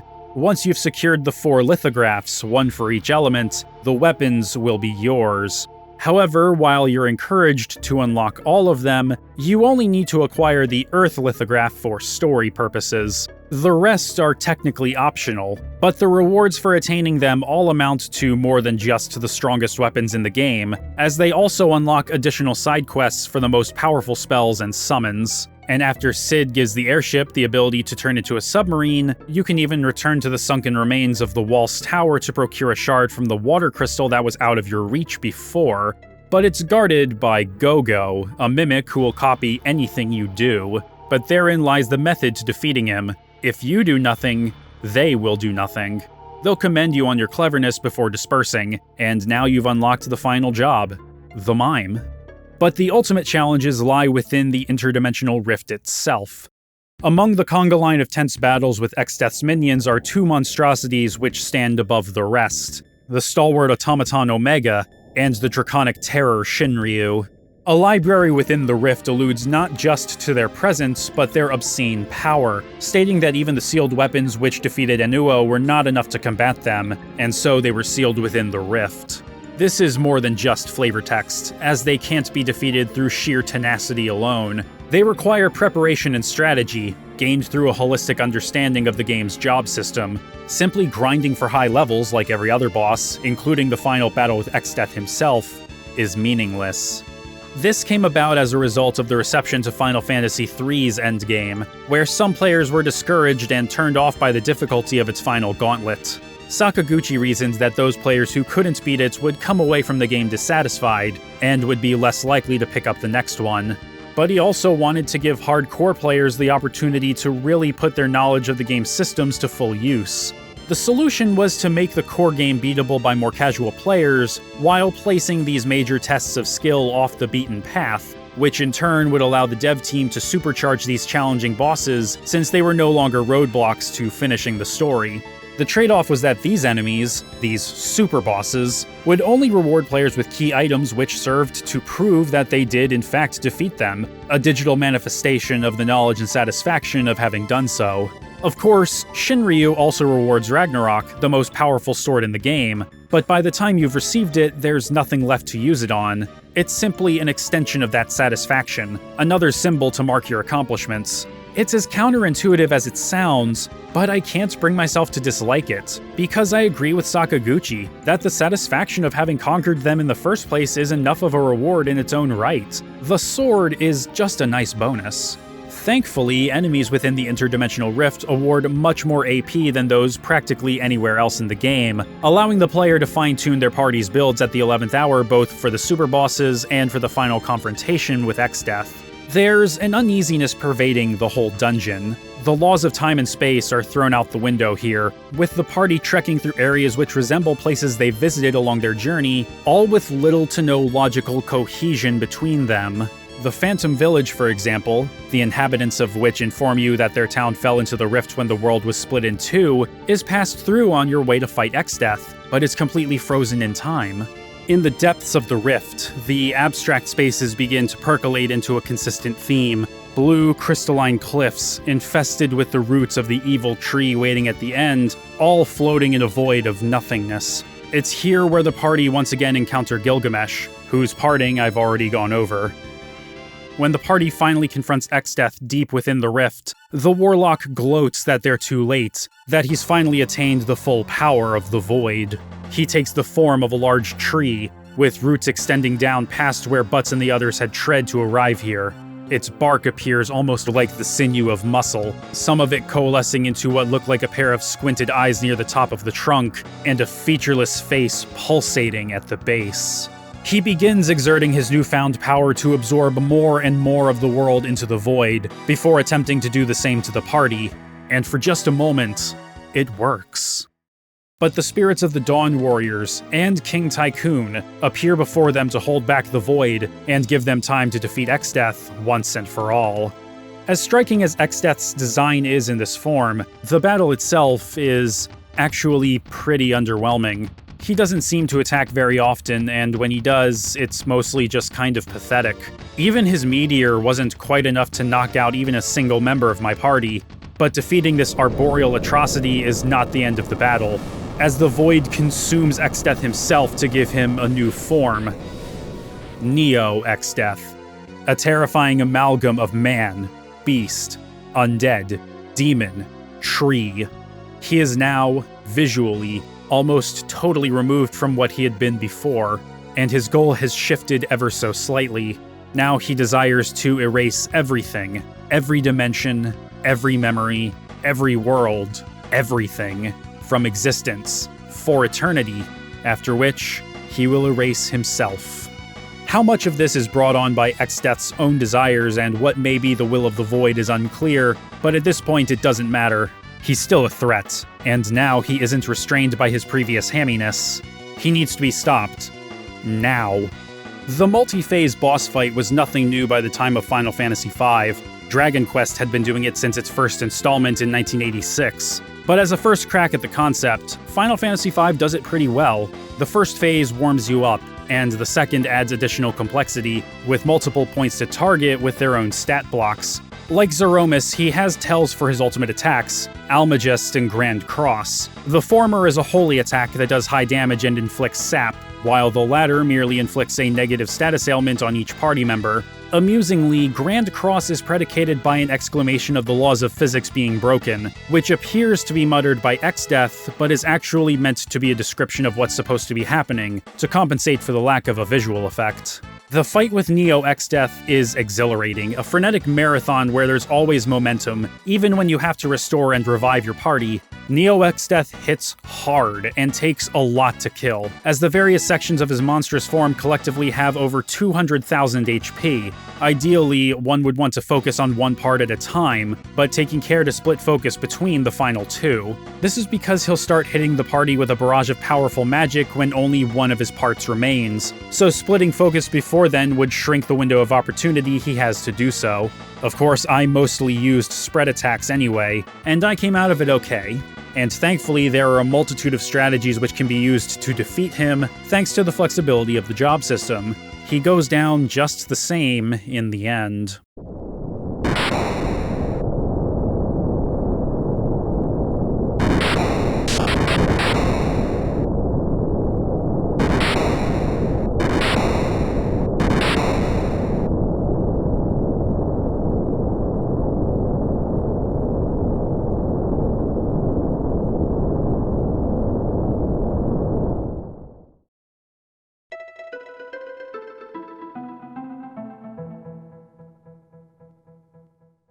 The closing text crawl reveals that the Void has always existed, and that it is the birthplace of the four crystals. So long as the spirits that originally spawned the crystals, hope, courage, kindness, and pursuit, continue to exist within the hearts of man, then the light of the crystals will be reborn. At first, the Warriors of Light are confused at the Void's continued presence, until the crystal shards exit their bodies to reform the crystals back home, causing the damage incurred by X-Death to be undone. The spirits of King Tycoon and the Warriors of Dawn tell the party that the world still needs them, that it's not time yet for them to join them in the next life. And so our heroes return to the world they saved, on the back of Kara's Winddrake.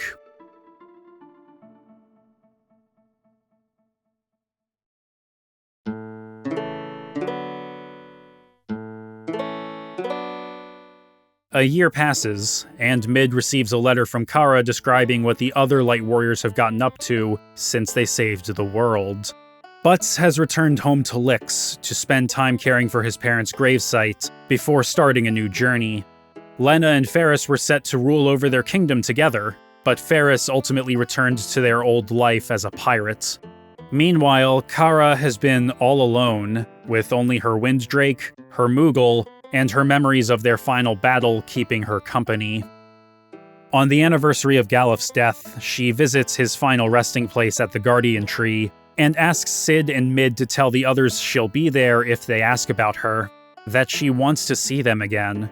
It's heartbreaking to know that they all went their separate ways shortly after going through such a harrowing ordeal, that this found family was only staying together because of circumstance, but life is just like that sometimes. People grow apart. Obligations get in the way. Sometimes a calling will keep someone away from those they care about most. To really help twist the knife, if anyone fell during the final battle, they don't return home afterward. They fall to the Void. And if that happens to Kara, someone else will write the letter, though they pretty much say the same things verbatim. Kara pays her respects to her grandfather at the Guardian Tree, feeling more isolated than ever without her friends or beloved grandpa. Everything they went through together is starting to feel like a dream now. It was so long ago. But as she leaves, she hears Butts call out to her, telling her she isn't alone. He, Lena, and Ferris all came to remember their fallen friend too, and Kara begins to cry tears of joy. Anyone who supposedly died in the final battle with X-Death is brought back, and the four of them vow to protect the crystals just as their elders had, as they ride off together, to wherever the wind may take them. Thus concludes Final Fantasy V. I originally didn't think I would have all that much to say about Final Fantasy V, given how simple it all appears on the surface. But scratching it even a little bit yields something significantly more interesting and complex than its threadbare plot would suggest. The job system, of course, is the game's standout feature, but it's the characters, despite not being as complex as those from its predecessor, that imbue Final Fantasy V with the series' beating heart. Yet, I still have some reservations about it. The job system's freedom allows for more complex boss design, but these complexities can lead to frustration among players who aren't as intimately familiar with the interactions between abilities. The concept of the world being split in two is interesting, but the world itself feels more like it was designed to be functional rather than believable. And while I love these characters, the lack of resonance most of their arcs have with the story leaves me a bit wanting. These, however, are mostly nitpicks, because the game's core, the job system, is so strong and omnipresent that everything else basically takes a back seat. Would I have preferred a more deeply engaging character piece to accompany the gameplay? Of course. but I was still really engaged with the characters we got, even if the greater scope of the narrative doesn't really lean on them. I enjoyed Final Fantasy V a great deal. In fact, I easily hold it above its 4 predecessors on the strength of its gameplay alone, even if I do prefer FF4's story just a smidgen more. If nothing else, the experience was more than worthwhile, a sentiment that Western players hoped would be true when it would finally cross the Pacific.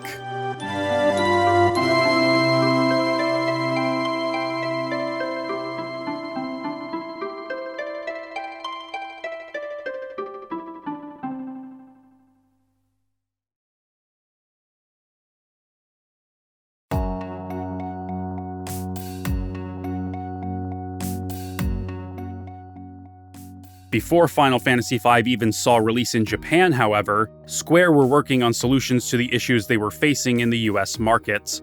Final Fantasy IV may have been adored by players, and sold reasonably well given its status as an early title for the Super Nintendo in the territory, but it fell woefully short of the 1 million units the company had begun to expect for its games.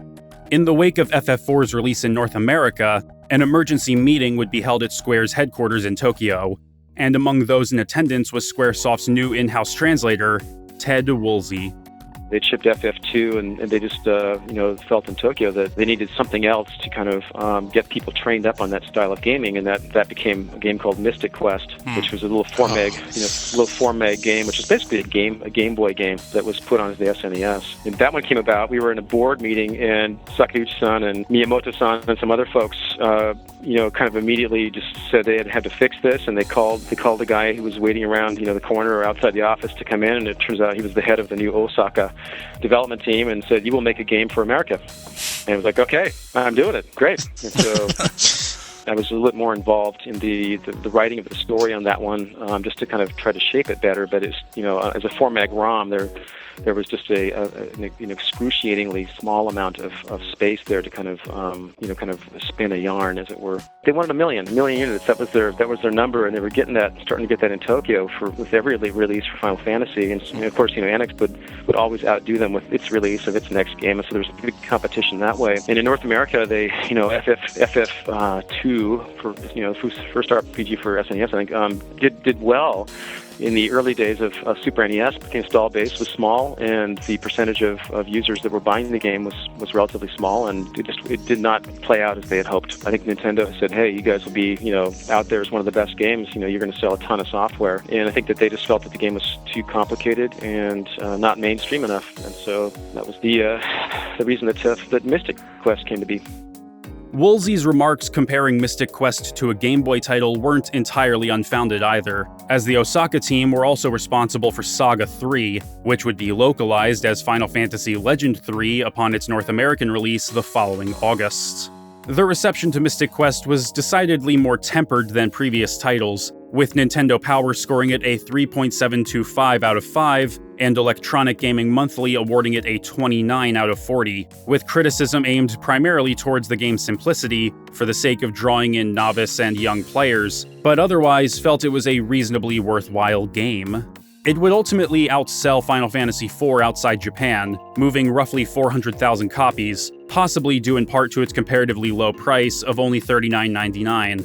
Still, this was far below Square's expectations, and while Mystic Quest was appreciated by younger players, it didn't have nearly the same impact as any of the other games bearing the Final Fantasy name, all of which would regularly, if not consistently, make appearances in Nintendo Power's top 20 lists for their respective platforms.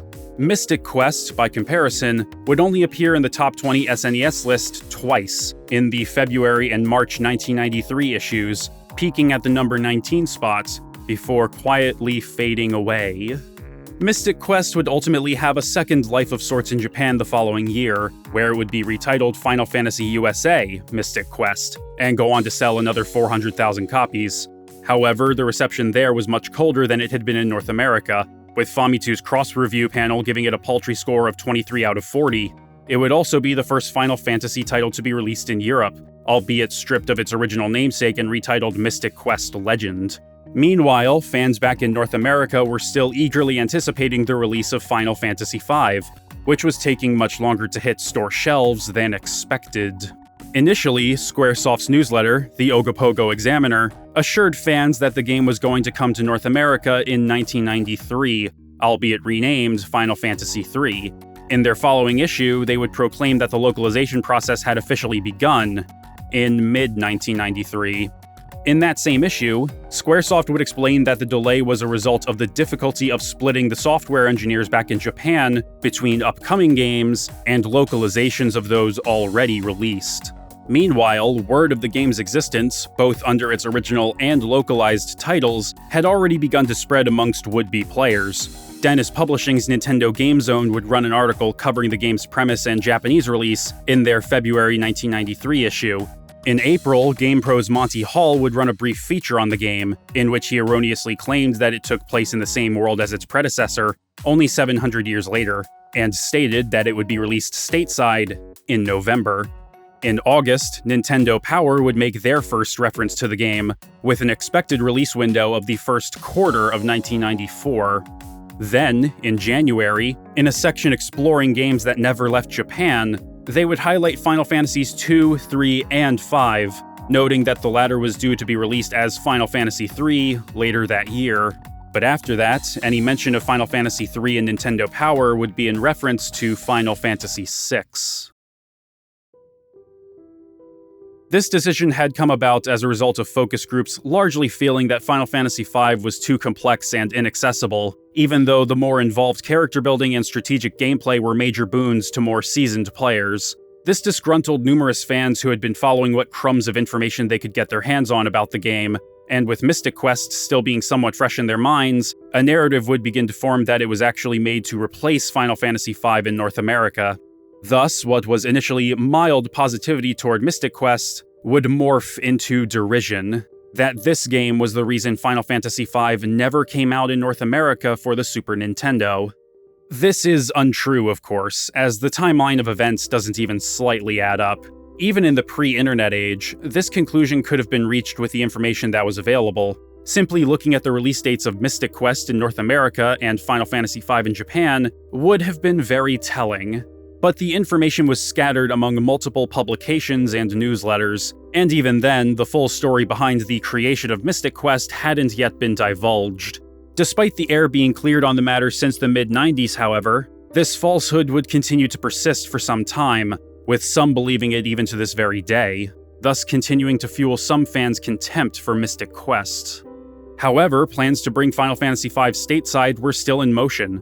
That June, Electronic Gaming Monthly, in response to a letter from a disgruntled fan, would state that it would be released in the US in early 1995, targeting a more hardcore player base who would appreciate its higher difficulty. Squaresoft would confirm this in their singular newsletter for the year, now rebranded as simply Squaresoft the Official Newsletter, which referred to it under a new title, Final Fantasy Extreme. Unfortunately, this attempt would be quietly cancelled as well, much to the disappointment of not only fans, but of Ted Woolsey.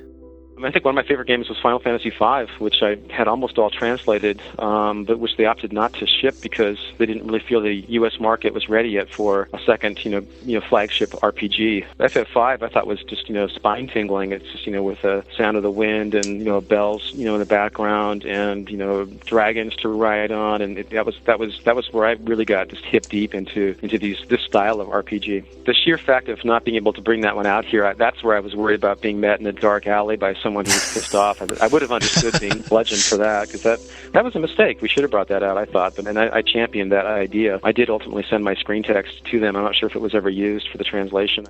With the release of the Nintendo 64 in 1996, and the direct falling out between Square and Nintendo brought on by the console, any further plans to bring Final Fantasy V to the West would have to target other platforms.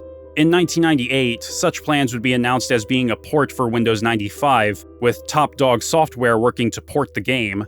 Square provided the game's original source code, which no one could read because it was entirely in Japanese, as well as English translations for the in-game text, though whether or not any of the latter was written by Ted Woolsey for previous localization attempts is unclear. Regardless of whether any of Woolsey's work was handed over to Top Dog, however, the studio would ultimately have somebody fly over to work on the localization for about 2 months.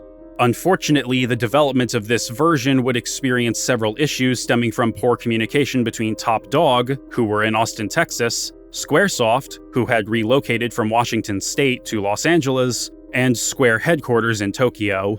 Square failed to deliver all the necessary documentation early enough in the process, leading to numerous delays, false starts, and other issues that tech lead William Ivey would describe as, quote, familiar to most programmers and project managers, but worse than usual in this case.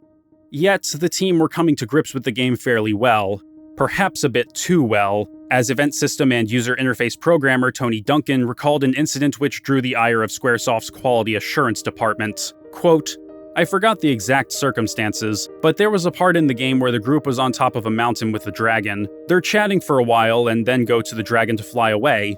Under a certain set of circumstances, the dragon would reach down and snap off Lena/Reyna's head, and it would roll away. Butts/Bartz would then yell out, "You bastard! You killed Reyna!" Then everything would restore itself and the game would continue. When the QA people found it the first time, they tried and tried to make it happen again. After that, I was called into the project manager's office to discuss their displeasure. End quote. Although the team that worked on it haven't suggested as much, this may have been the catalyst that would ultimately kill this port's turbulent development. Despite having made significant progress on the port, being in a mostly playable state and running at a full-screen resolution of 640 by 480, Square yoinked the project from Top Dog when they were 2 to 6 months out from completion, and handed it over to Eidos, who would also port Final Fantasy VII to the PC that same year. The Windows 95 port of Final Fantasy V would ultimately never materialize. It wasn't all doom and gloom, however, as fans had already found their own way of playing the ever-elusive Final Fantasy V on their home computers, and thanks to the tenacity and ingenuity of a select few, they wouldn't even need Squaresoft's help to experience it entirely in English.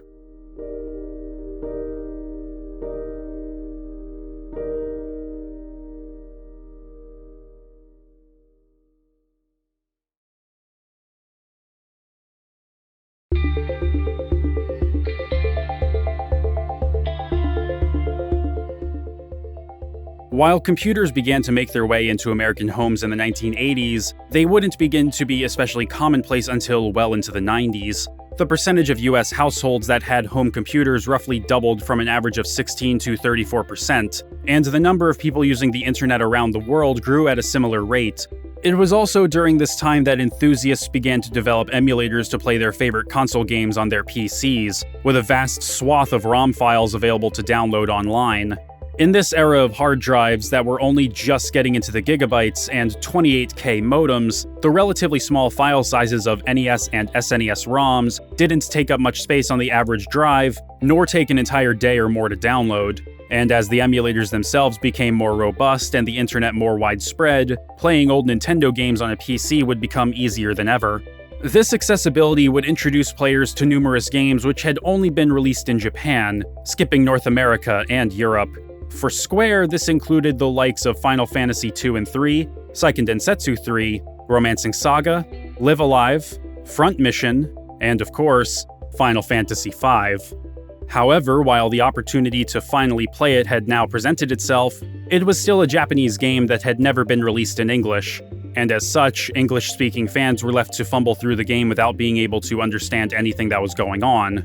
That is, of course, unless they had access to an extensive FAQ created by University of Michigan freshman Nora Stevens, University of Colorado Boulder student Tatsushi Nakao, and future games writer Chris Kohler. Originally written before the emulation boom, when the only way to play Final Fantasy V was by importing it and snapping some tabs off of the inside of your Super Nintendo, this FAQ not only provided notes and tips on how to progress through the game, but also contained English translations of the game's text side by side with the original Japanese. Of course, this necessitated the use of the freeware word processor NJ-Star, as American browsers and word processors of the time didn't support Japanese. And with the explosion of interest in emulating Final Fantasy V came a massive jump in the number of downloads for the FAQ, with the most common type of email being sent to its writers being that it displayed weird, nonsensical symbols. This was why you needed NJ-Star. The second most common email would ask about the so-called water maze puzzle, which in reality was just a hiccup in the emulation brought about by the program not being able to handle the game's transparency effects. Some emulators could handle them, and some that couldn't were robust enough that users could turn off individual graphics layers in order to proceed unimpeded. It was a clunky, imperfect solution, but for the most dedicated Final Fantasy fans, it would have to make do.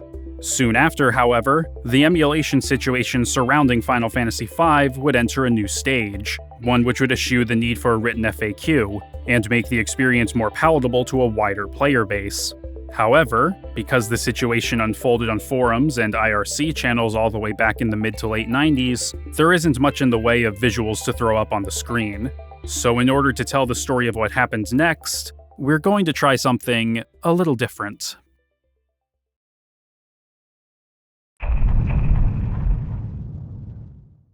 Rumors of a translation project for Final Fantasy V are making the rounds in the emulation and ROM hacking communities. These rumors are quickly traced back to a user named Hazama, the leader of a group called Kawazu-ku. While fan translations weren't exactly new at this point, they were certainly still novel. The Dutch group Oasis had released an English patch for SD Snatcher in 1993, but it was a bit rough and didn't leave much of an impact. In fact, it was common for fan translations at the time to be unpolished, janky, and at times garbled messes that were somehow even less legible to English speakers than the original Japanese, and that's if the project could get off the ground. Hazama's attempt at translating Final Fantasy V would be one such false start. Neither he nor the rest of Kawazu-ku would provide proof of their work, and the project was quickly abandoned.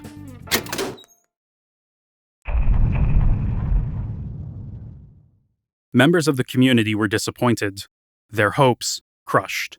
But there was one person who would not just quietly accept this. A member going by the name Demi would piggyback off the interest Kawazu-ku had generated in an effort to get the ball rolling on a more earnest effort at translating Final Fantasy V. This would lead to the founding of what can be considered the first truly significant fan translation group, Multiple Demi Force. But before too long, this project would be abandoned as well. Instead, Demi would join forces with another user, Som2 Freak, to translate Final Fantasy II, seeing it as a more attainable goal. And that seemed to be true, as they would share screenshots of their progress online to much praise. But due to creative differences, this project would be put on hold.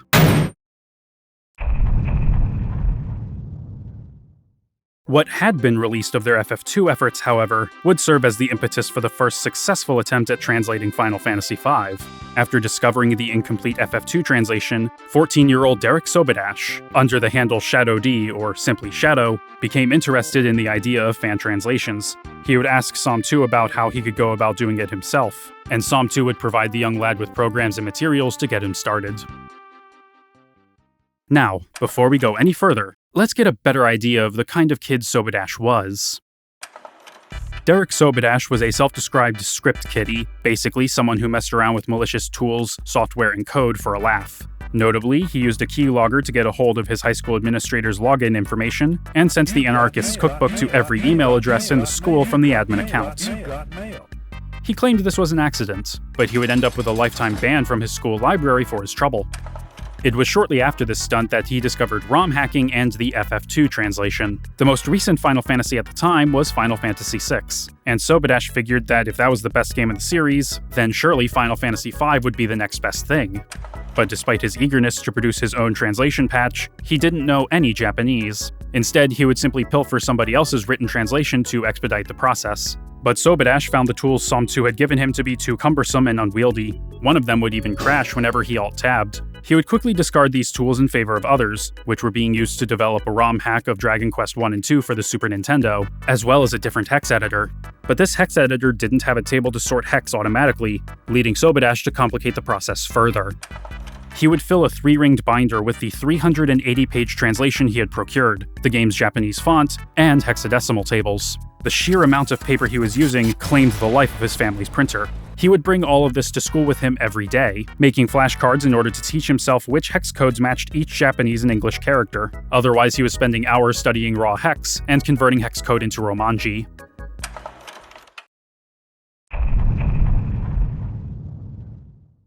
Despite all of this time and effort he had been putting into the project, however, Sobodash had little to show for it. But strong was the appetite for an FF5 translation, and Sobodash, looking to bring more attention his way, would do the unthinkable.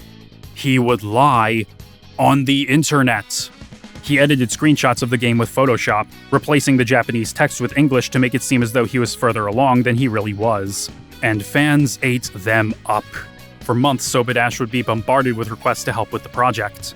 One of them, a computer engineering major with the handle Hui, would help to really get things moving. They were able to start replacing some of the game's text, and even got some patches bundled in with the fan-run Final Fantasy mailing list. That summer, Sobadash would recruit David Timko and Thermopyle to the project, and the four of them would officially name their group RPGE. But not too long afterward, the project would undergo a significant shift in direction, following the arrival of a newcomer to the group, a high school sophomore from Irvine, California, with the handle Myria. Like many Final Fantasy fans in North America at the time, the announcement of Final Fantasy VII had perplexed Myria. Final Fantasy III was the most recent game, right? For the Super Nintendo? What happened to 4, 5, and 6? We've already gone over the numbering discrepancy at length, so we won't retread that here again, but suffice it to say that Myria had become intrigued. After a bit more research, she realized just how compromised Square's localization of Final Fantasy IV had been. She contemplated getting into the burgeoning fan translation scene with the intent of fixing that script. But when she found members of RPGE hanging out in an IRC channel talking about FF5, her interest would be piqued once again. Final Fantasy IV can wait. Translating a game that had never been released in English? Now that's way cooler. But there was a problem. Myria found Sobadash and RPGE's methods to be not just extremely crude, but fundamentally flawed. The game displayed text in a way that specifically accommodated the Japanese language, which is not only much more compact than English, but each character has a consistent width. It wasn't enough to simply change the text, but how the game displayed that text. To compound this issue, the group was being plagued with internal strife, and Myria's attempts at explaining the limitations of their methods mostly fell on deaf ears. But there was one person out of all of those who heard Myria's protests that would take them seriously, someone who Sobadash had firmly trusted. Psalm 2 Freak, the same one who enabled Sobadash to take this path in the first place. But rather than try to leverage whatever sway he may have had over Sobadash, Psalm 2 and Myria decided on a different course of action. They would begin working on their own translation project. For the entire summer, Myria would tear apart the game's code, teaching herself how it worked on the most fundamental level using her old, anemic Intel 486 PC. Through trial and error, she would learn the function of every line of code that she could disassemble. Meanwhile, Psalm 2 would diligently translate the script, which Myria would learn how to implement into the game itself. But in order to test her work, she would have to use her father's more modern Pentium machine, because her PC didn't have the power to run SNES 90X. They worked tirelessly, day and night, completely unbeknownst to Sobadash. And unlike Sobadash, they didn't need Photoshop. They didn't need to sacrifice a printer to the great Radio Shack in the sky. They were getting results. Myria would even bring on a third person, Katsuyuki Omuro, an upperclassman at her school, under the username Harmony7. Omuro was brought on to help edit Psalm 2's script, which, because of his youth and unfamiliarity with Japanese, was littered with errors. Omuro would quickly get to work revising the script and making corrections, prompting a bitter Psalm 2 to quit the project.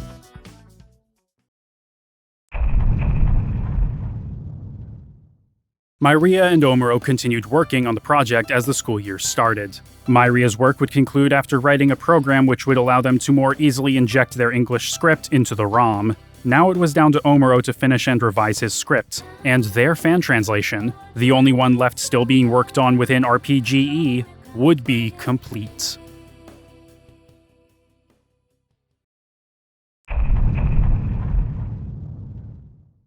But then, in early October, another translation group, Society's Hell, would publish a beta version of Myria and Omuro's work as their own. They had acquired it through news groups that were sharing it around, but like any beta, it was incomplete and lacked a bit of polish. Myria and Omuro were stunned. They had poured their entire summer vacation and then some into this project. They absolutely could not let these guys take credit for all their hard work, but their patch was just not ready yet. The text crawl at the end of the game was still in Japanese, and Omuro needed more time for that extra bit of polish. They deliberated for about a week before ultimately deciding that they needed to set the record straight. And so, on October 15th, 1997, they would upload a slightly more current version of the patch, dubbed version 0.96, to the internet. And despite the aforementioned shortcomings, this version was playable entirely in English from start to finish. The patch quickly made its way through chat rooms and message boards across the internet. Without any push from its creators, the translation had gone viral. The fandom rejoiced and took to the streets to celebrate. Envious Dragon Quest fans, still waiting for DQ5 and 6, began attacking the Final Fantasy fans in a jealous rage. The celebrations turned to rioting, and the city of Chicago would have to call in the National Guard to quell the violence for the second time that year. Or maybe there was just a bunch of buzz in forums and chat rooms and such. The history of this thing can get kinda hazy in places. Eventually, Omuro would tidy up the script and publish version 1.0 in June 1998, which included a translation of the text crawl at the end of the game. This would be the version I played for this video. As for Derek Sobodash, his inflating ego would spiral out of control, throwing RPGE into disarray while Myria, Som2, and Omuro worked in the background. His competitive mindset and adamance to have his translations done as quickly as possible hurt his image even more. He would ultimately leave the scene altogether in March of 1998 after months of death threats and other forms of harassment. By then, the group's other co-founders had already left, leaving only Omuro and Magitech KN to keep the lights on. It's ironic, then, that, after all of this, his group will always be associated with one of the most important fan translations of all time, and he ultimately had nothing to do with it. Okay, funny time's over. We're going back to the normal style now. It can't be overstated just how much of a landmark this fan translation is, not just for Final Fantasy V, not just for the Final Fantasy franchise, but for fan translations as a whole. This was the first truly significant fan translation, one which would lay the foundation for those to come through Myria's methods and contributions to the scene. There were hardly any tools or resources to accomplish such a task at the time, and emulation was still in its relatively early stages. You can draw a direct line from the RPGE translation of Final Fantasy V to Clyde Mandolin's translation of Mother 3. And I don't just mean that in the abstract. Mandolin himself went from viewing emulation as a gimmick or novelty to something truly groundbreaking when he experienced Myria and Omuro's work. He immediately set off on learning more about how ROM hacking and translation patches work, which led him to working in fan translation groups, and ultimately led him to becoming a professional translator. But setting all of that aside, how is the fan translation? It's generally pretty solid, if a bit dry and somewhat literal. It does exhibit a couple of common problems with anime fansubs of the day, namely gratuitous swearing and the retention of some Japanese words, but I only noticed 2 brief instances of the former, and the latter is primarily in reference to the wind drakes, which are referred to as Hiryu, the Japanese word for flying dragon. There really isn't all that much flair to it, but it's internally consistent and serves its purpose. In 1997, just having a complete and functional English translation was a major accomplishment in and of itself. It helps that a lot of the game's tone is set by the sprite animations, blocking, and music more so than the script, so neither the drama nor the comedy was lost in the process. The only significant deviations made with their script were the names of the main protagonist and Galif's granddaughter, Butts and Kara. In the case of Butts, it's not so much that his name was changed but codified, as the original Japanese version had no default name set when the player is prompted to name him. The name Butts was added because, while his name is displayed as square in the screenshots printed in the game's manual, Batsu was the name he had in one of the screenshots on the back of the game's box, and the name Butts was given to him in official guidebooks released ahead of the game itself in Japan. As for Kara, while her official Japanese name is Kururu, none of those official guidebooks had given her an English name like they had for the others, and because Kururu is such a harsh name to pronounce for native English speakers, Myria and Som2 Freak were stumped on how to approach it. Som2 would suggest the name Kara, which was more palatable to the English tongue. While Myria disagreed, feeling it didn't line up with Kururu, she didn't put up much of a fuss, and the name stuck. For a hot minute, this was the only way to play Final Fantasy V in English, but it wouldn't be long before Square would finally bring us an official localization. Unfortunately, it wouldn't be on quite the same level as what fans had already been playing.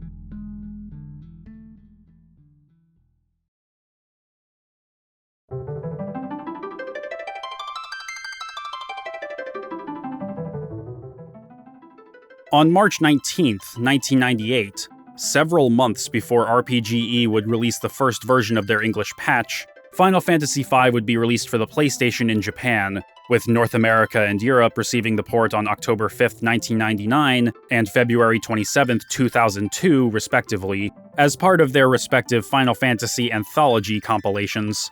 This version, like the PlayStation version of its predecessor, would feature new FMVs and the ability to sprint without needing the Thief's ability, though it does stack with the standard sprint to further increase movement speed.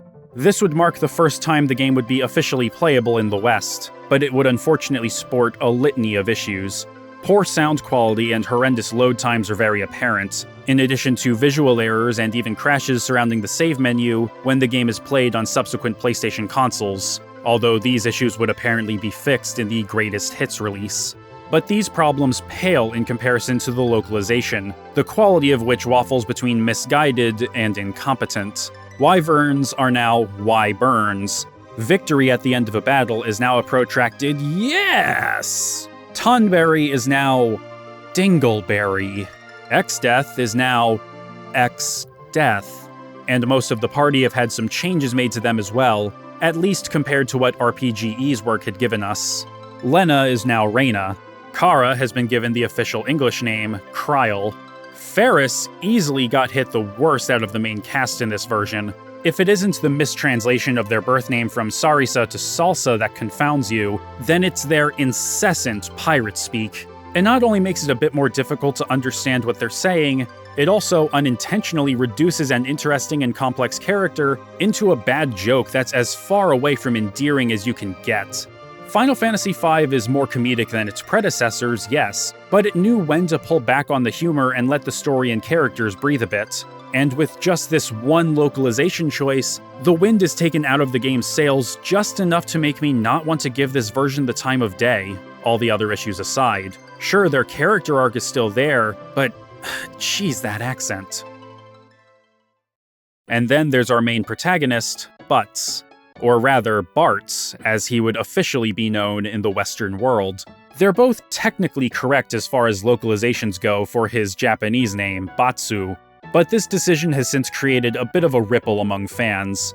From what I can tell, those who prefer Butts usually do so because they either knew him by that name first via either playing the RPGE translation or hearing about the game secondhand from those who had, believe it to be the definitively correct name because of its appearances in official supplementary materials released in Japan around the game's original release, or because they simply find it amusing. Meanwhile, those on Team Bartz either similarly played one of the official localizations first and know him that way, or find the name Butts to be too childish. As for myself, despite having called him Butts for the duration of this video, I err more towards Bartz, as it doesn't sound like a name conjured up by a 6-year-old filling out Mad Libs. I also feel that there's a bit of an air of snobbish elitism that comes with calling him Butts, as though one is trying to say, I played this game before the normies and I'm better for it. Of course, not everyone on Team Butts is like this, but the stench still wafts through the cabins like the BO of a group of teenage boys on a 3-day gaming bender subsisting solely on Doritos and Mountain Dew, without bathing.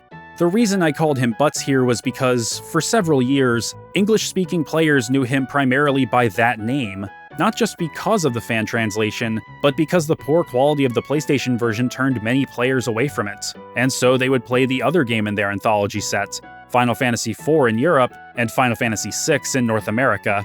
Looking at what few screenshots were released for the cancelled PC version of the game, it would appear that the localization produced for it was reused for the PlayStation version, albeit slightly modified if this screenshot of Ferris speaking in their pirate accent is anything to go by. It's small, but the PlayStation version added an extra O to woman, changing it to woo man, and thus thickening their accent. But without a larger pool of screenshots, I can't really say for certain. This localization was compared very unfavorably to the fan translation. Myria herself found it to be laughable. Quote, "We were laughing so hard because the translation was absolutely awful. We were like, okay, a couple kids in high school over 4 months did a better job than Square. It probably took them at least a year. We were just laughing so hard." End quote. Many fans felt similarly, and would stick to the fan translation. It wouldn't be until more than half a decade later that Square Enix would revisit Final Fantasy V once again, this time for the Game Boy Advance. Released in autumn 2006 in Japan and North America, and spring 2007 in Europe and Australia, Final Fantasy V Advance would sport the usual bestiary and quick save features, as well as a new bonus dungeon, new super bosses, and 4 new jobs, on top of various minor gameplay tweaks. But most importantly, the advanced version did away with the maligned PlayStation script and sported a completely new English localization, which has been largely embraced by players ever since. To keep it brief, the advanced script is a massive improvement over the PlayStation version, retaining accurate names for characters and enemies, while having a bit more flavor than the fan translation, in more ways than one. The writing is more colorful, and the characters stand out from each other much more than they had before. They even retained Ferris's pirate speak by way of incorporating euphemisms and the like into their dialogue, without giving them a terrible accent.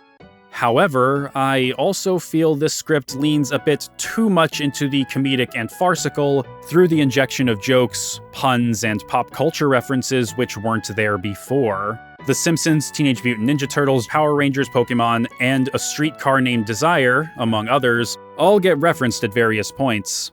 I'm personally not crazy about the reference humor, and feel that the addition of some additional comedic flair serves to further paint the game as even more lighthearted than it actually is. But when the drama is front and center, it really sings. I teared up more playing this version than I did playing the fan translation. Not to say this is necessarily better than that version, but it's definitely a different flavor. I found the experience of playing the GBA version to be more comfortable overall, but whether this was due to an increased familiarity with various ins and outs of the game is a bit hard to say. What I can say with confidence, however, is that the new post-game dungeon, the Sealed Temple, does an immaculate job of building off of the ethos of the original game's super bosses. There are moments where it veers into the same territory as Final Fantasy III in how certain jobs or abilities are necessary to proceed, most notably when you have to capture a behemoth to unlock the door to the arena. But considering that this is optional post-game content, which is meant to test the player's knowledge and use of everything the game has to offer, I frankly don't find it to be much of an issue. Before saving clear data, however, the entrance to the temple will only yield 3 of the 4 new job crystals: the Gladiator, the Cannoneer, and the Oracle. To me, they were mostly unremarkable. The Gladiator was strong and had interesting finishing moves, but that's about it. Cannoneers can mix together different ammo types for stronger attacks, but only after leveling them up a bit. And Oracles can predict powerful natural phenomena and weaponize them, but the one time I did this, it ended up wiping the party as well. I mastered them for the sake of gaining additional experience while using Freelancer, but otherwise I set them aside. To unlock the final job, however, you have to defeat the evil lurking in the deepest depths of the Sealed Temple. In addition to new iterations of Omega and Shinryu, the final zone of the temple brings the party face to face with the one who kickstarted all this craziness with the Void in the first place, Enuo, who appears to have been banished to the plane between. It's an interesting fight, effectively a supercharged Neo X-Death when you get him to his second phase, and it's satisfying in a narrative sense. Not that there's an interesting story tying the Sealed Temple to anything else, but because Enuo himself was an element of the original game's story that always felt like a bit of a dangling thread. Not one that necessarily needed to be tied up, but one which I felt had a bit more behind it and was curious to see more. In my opinion, he could have been the true final boss, someone manipulating X-Death the whole time, or even the first spirit sealed within the tree who would act as the driving force behind X-Death's actions. Instead, he's merely a super boss, one with loose ties to the main narrative, but which ultimately doesn't affect it. And this was probably for the best. Final Fantasy V was already treading a bit into FF3's waters, and pulling Enuo out of the Aether at the 11th hour would have been a repeat of the Cloud of Darkness, albeit with slightly more adequate setup. It's okay though. I think having him as the final, ultimate test for players is a fine enough coda for the experience. You defeated the one who wants to restore the Void, now you've done the same to the one who was believed to have created it in the first place. Tetsuya Nomura being brought back to design him acts as a nice cherry on top too. The rewards for defeating Enuo are twofold: a final job crystal, which unlocks the Necromancer, and the Cloister of the Dead. The Necromancer is accompanied by a brief tutorial which explains that they unlock special dark arts by landing the killing blow to certain enemies. They're effectively undead blue mages, but with much higher magic and stamina stats, and a shallower spell pool. Some of their dark arts are truly powerful, but between their permanent undead status making it difficult to heal them, and the lack of remaining challenges after acquiring the job, I quickly set it aside. The Cloister of the Dead, meanwhile, is a simple boss rush mode. You fight 5 of the game's bosses at a time, with minor changes made to them, and your reward is a key item saying you beat the boss rush. It's basically a victory lap. I got pretty close to the end before Halicarnassus did me in, but I personally saw no reason to try and complete it beyond bragging rights. All told, Final Fantasy V Advance is a fantastic way to play FF5. Sure, the game is a bit brighter to compensate for the unlit screens of the original GBA model, and the sound quality took a bit of a hit because of the hardware, but the former isn't a deal breaker, and the latter isn't nearly as bad as some claim it to be. If the music is that big of an issue for you, there are patches available to restore the original soundtrack as best as possible. The next version, however, would address both of these aspects, sort of. In 2013, Final Fantasy V would make its way to iOS and Android, with a PC release in 2015. This version was based on the Advance port, with its own host of gameplay tweaks, fixes, and features. It's mostly little things, with an auto-battle toggle being the biggest quality of life feature, and the original Super Famicom soundtrack has been restored. But what comes to mind before any of that when discussing this port are the touch-friendly interface and the visuals. A mobile port having a UI like this is understandable. You need big buttons for small screens. The problem with it is that the UI was unchanged for the PC port, which has controller support. More pressingly, the visuals are absolutely reviled by fans for being a mishmash of conflicting aesthetics, with seemingly no care put into making sure anything is cohesive. The monster sprites are gorgeous, almost as though they were meant for a PSP remake like 1, 2, and 4, but everything else? Well, look at it. For these videos, I try to play the most up-to-date versions of these games with as much of the bonus content as possible for this section. It's why I skipped the GBA versions of 1, 2, and 4 in favor of the PSP versions. I did not do that for Final Fantasy V for 2 reasons. The first being the awful visuals in this port, and the second is because you can't actually buy this version anymore. In summer 2021, ahead of the upcoming Pixel remasters, Square Enix delisted all previous versions of the first 6 games from mobile platforms and Steam to prevent buyer confusion. The only exceptions were the 3D remakes of FF3 and 4, which had 3D Remake added to their titles to stand apart, and those who had the old version of FF5 in their library would have Old Version added to its name to differentiate it from the Pixel remaster. Some may say good riddance, but considering that this was the last way to legally play a version with all that bonus content, I feel that it was a net loss.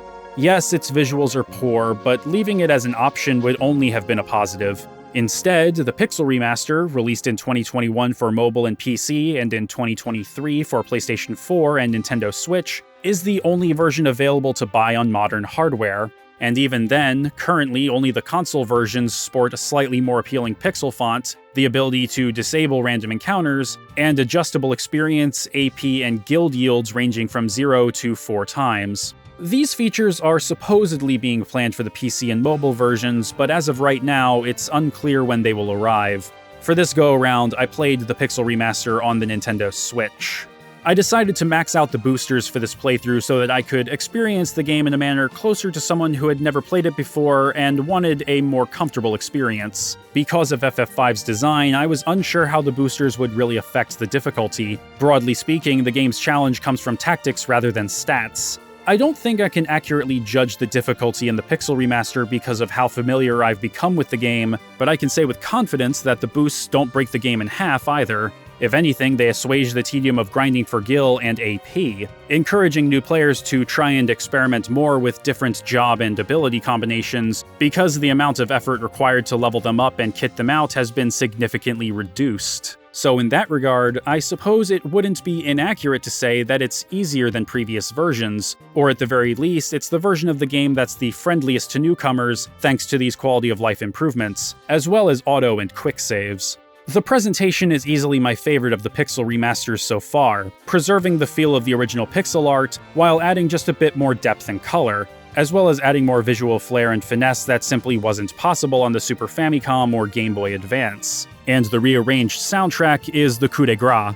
I greatly enjoyed the Pixel remaster. It's a treat for the eyes and ears, and the boosters added to the console versions allow players to tailor the difficulty a bit more to their liking. But would I recommend it over the GBA version? Well, it depends on what you're looking for. If you want a challenge, the Pixel Remaster certainly allows you to adjust some options to cut gil, experience, and AP yields in half or turn them off entirely, but it also lacks the sealed temple from the GBA version, which is much more of a challenge for power players. For that reason alone, I would probably recommend the GBA version if you're looking for more complex challenges, even if they only really come at the end. For those who've never played Final Fantasy V before, the GBA version is a solid choice. But if you don't care much for super challenging post-game content, or overall prefer fun to challenge in your games, definitely spring for the Pixel Remaster. It'll still have a few curveballs in there, but it's much more forgiving than previous versions.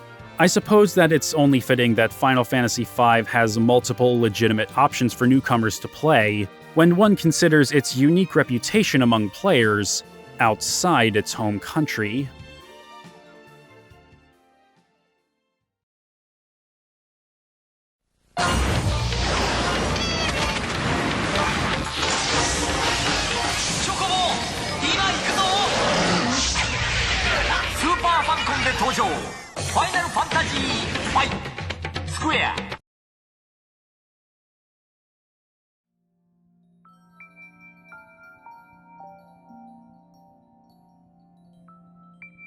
Early in the morning on December 6, 1992, fans had begun lining up outside of Bic Camera in Tokyo's Ikebukuro district in anticipation of Final Fantasy V.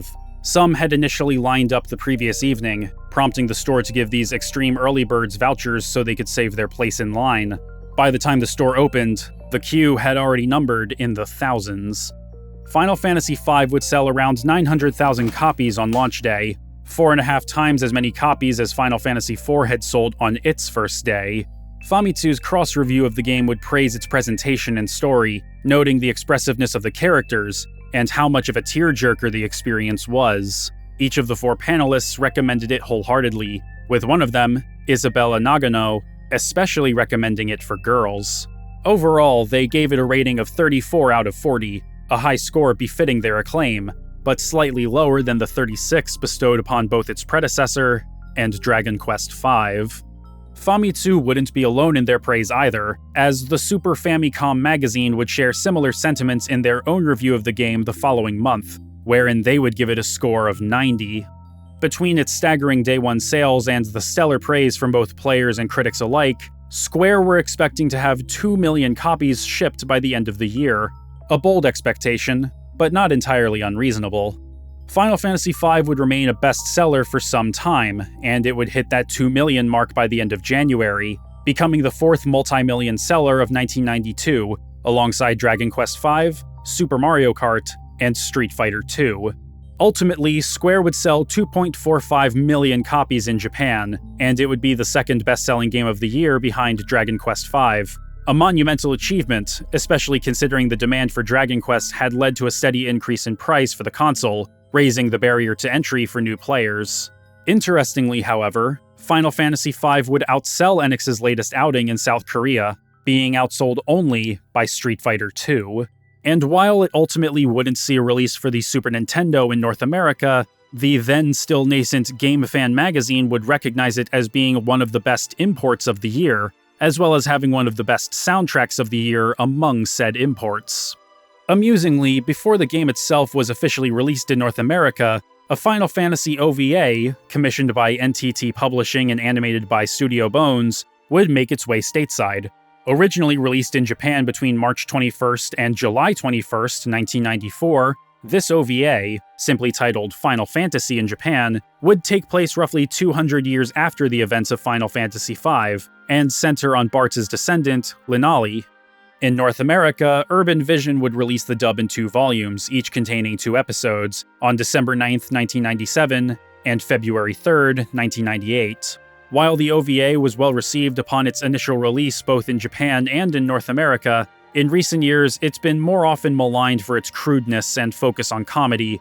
I could go into detail about the OVA, but for the sake of brevity, I'll leave it at that. But if you want to hear more of my personal thoughts on it, I have a review available on Patreon as a bonus video to accompany this one.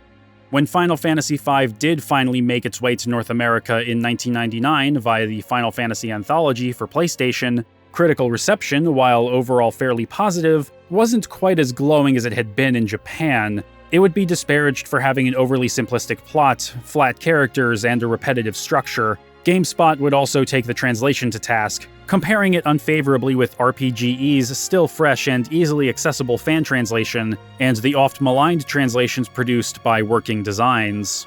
All of this and the somewhat shoddy performance would be largely forgiven, however, by the robustness of the job system, and the anthology would ultimately sell an estimated 364,000 copies in North America by 2004, but it seemed most fans continued to stick with the fan translation.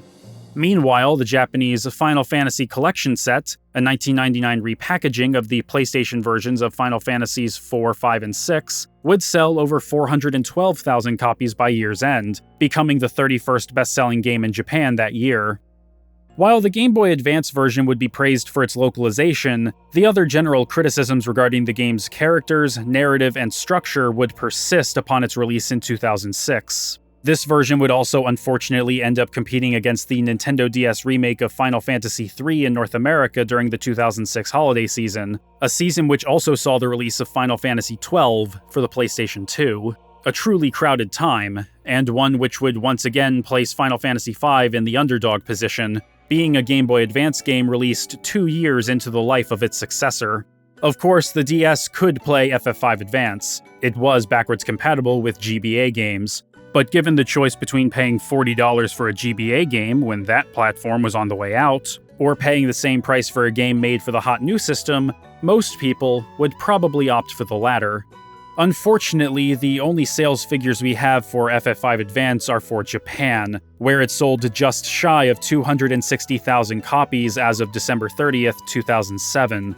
Judging by the FF3 remake's domestic sales of 990,000 copies being more than double that of the 460,000 sold in North America by August 2007, I strongly suspect that FF5 Advance didn't fare particularly well over here commercially. And yet, thanks to the new localization, many fans had begun to herald it as not only the first truly worthwhile way to play the game officially in English, but as the definitive version of the game. But because of what may have been low sales, emulation once again became the optimal way for many fans to experience it.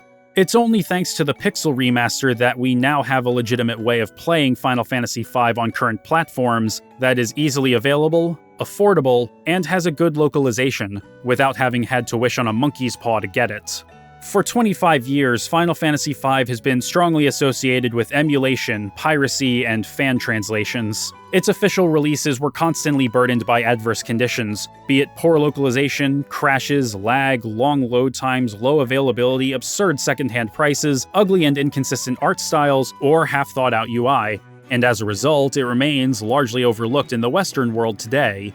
While in Japan, Final Fantasy V continues to be celebrated as not just one of the best in the series, but one of the best games of all time, elsewhere it practically never sees any recognition outside the confines of the Final Fantasy franchise itself. And even then, its placements on best of lists tend to gravitate towards the middle, with fleeting flirtations with both the lower and higher ends. Fans tend to chalk this up to the game originally not being released on the Super Nintendo outside Japan, and based on the frequency with which both FF4 and 6 are discussed over here as some of the best games ever made, I'm inclined to agree. But that's purely speculation. After all, today Final Fantasy is known for its interesting stories and characters, and while I do like the cast of 5, I recognize that they aren't nearly as developed as characters from later entries, or even, in my opinion, its predecessor. And that's to say nothing of its story. I've seen some suggest that the story is meant to be a satire or a parody of RPG narratives, but this doesn't exactly track. It plays its tropes pretty straight and doesn't highlight any supposed absurdities inherent to traditional or cliché storytelling in the genre. The GBA script leans much more in the comedic direction, but this is the result of a punched-up localization. The game isn't trying to lampoon RPG conventions. It's mainly using them as a backdrop for its gameplay. But for a lot of people, that's not enough to hook them, or for them to forgive a mostly paint-by-numbers narrative. But those who love Final Fantasy V really love it, and its influence on the franchise can be felt through the job system, which has seen further iterations in Final Fantasy XI, the Zodiac releases of 12, 13, and 14. It's even made its way into other Square Enix games, most notably Bravely Default. Considering the relatively simplistic nature of everything else it has to offer, it's understandable that this would be the aspect of the game which would be carried forward, and rightfully so. In fact, the job system would become the focus of an annual charity event, the 4-Job Fiesta, in which fans raise money for various charities through playing Final Fantasy V with a randomly selected set of jobs, one from each of the 4 crystals. A testament to not only the versatility of the game's mechanics, but to the love and compassion of those who adore this particular entry, entertaining others for a good cause. Final Fantasy V has had an interesting history outside of Japan, and in my opinion, it's one of the most overlooked and, to an extent, misunderstood entries in the series. Its engaging gameplay and strong character moments make up for its threadbare story, and the humor is a nice garnish. Maybe later entries have more to offer players today, but if it wasn't for the calculated risk taken with FF5, they would probably have looked very different. Because even if they don't exactly use a job system, they would still have character building and customization options which would be cut from a similar cloth. For that reason, I'm confident in saying that Final Fantasy V is not only one of the most fun and replayable installments, but also one of the most important games in the franchise.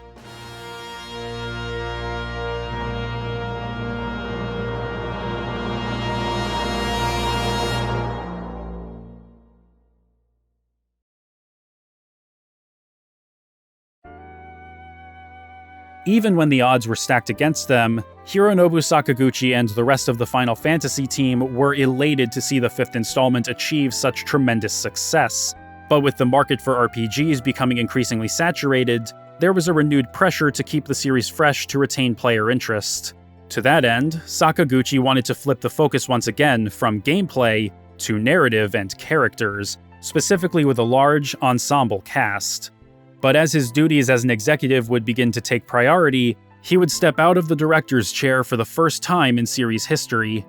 As he settled into the role of a producer, he would hand the directorial reins over to his new partner and protege, Yoshinori Kitase, leaving him in charge of bringing together the disparate character arcs of several writers into a cohesive whole. The pressure was on, as the first-time director had to cobble together not just another Final Fantasy, but the most ambitious Final Fantasy yet.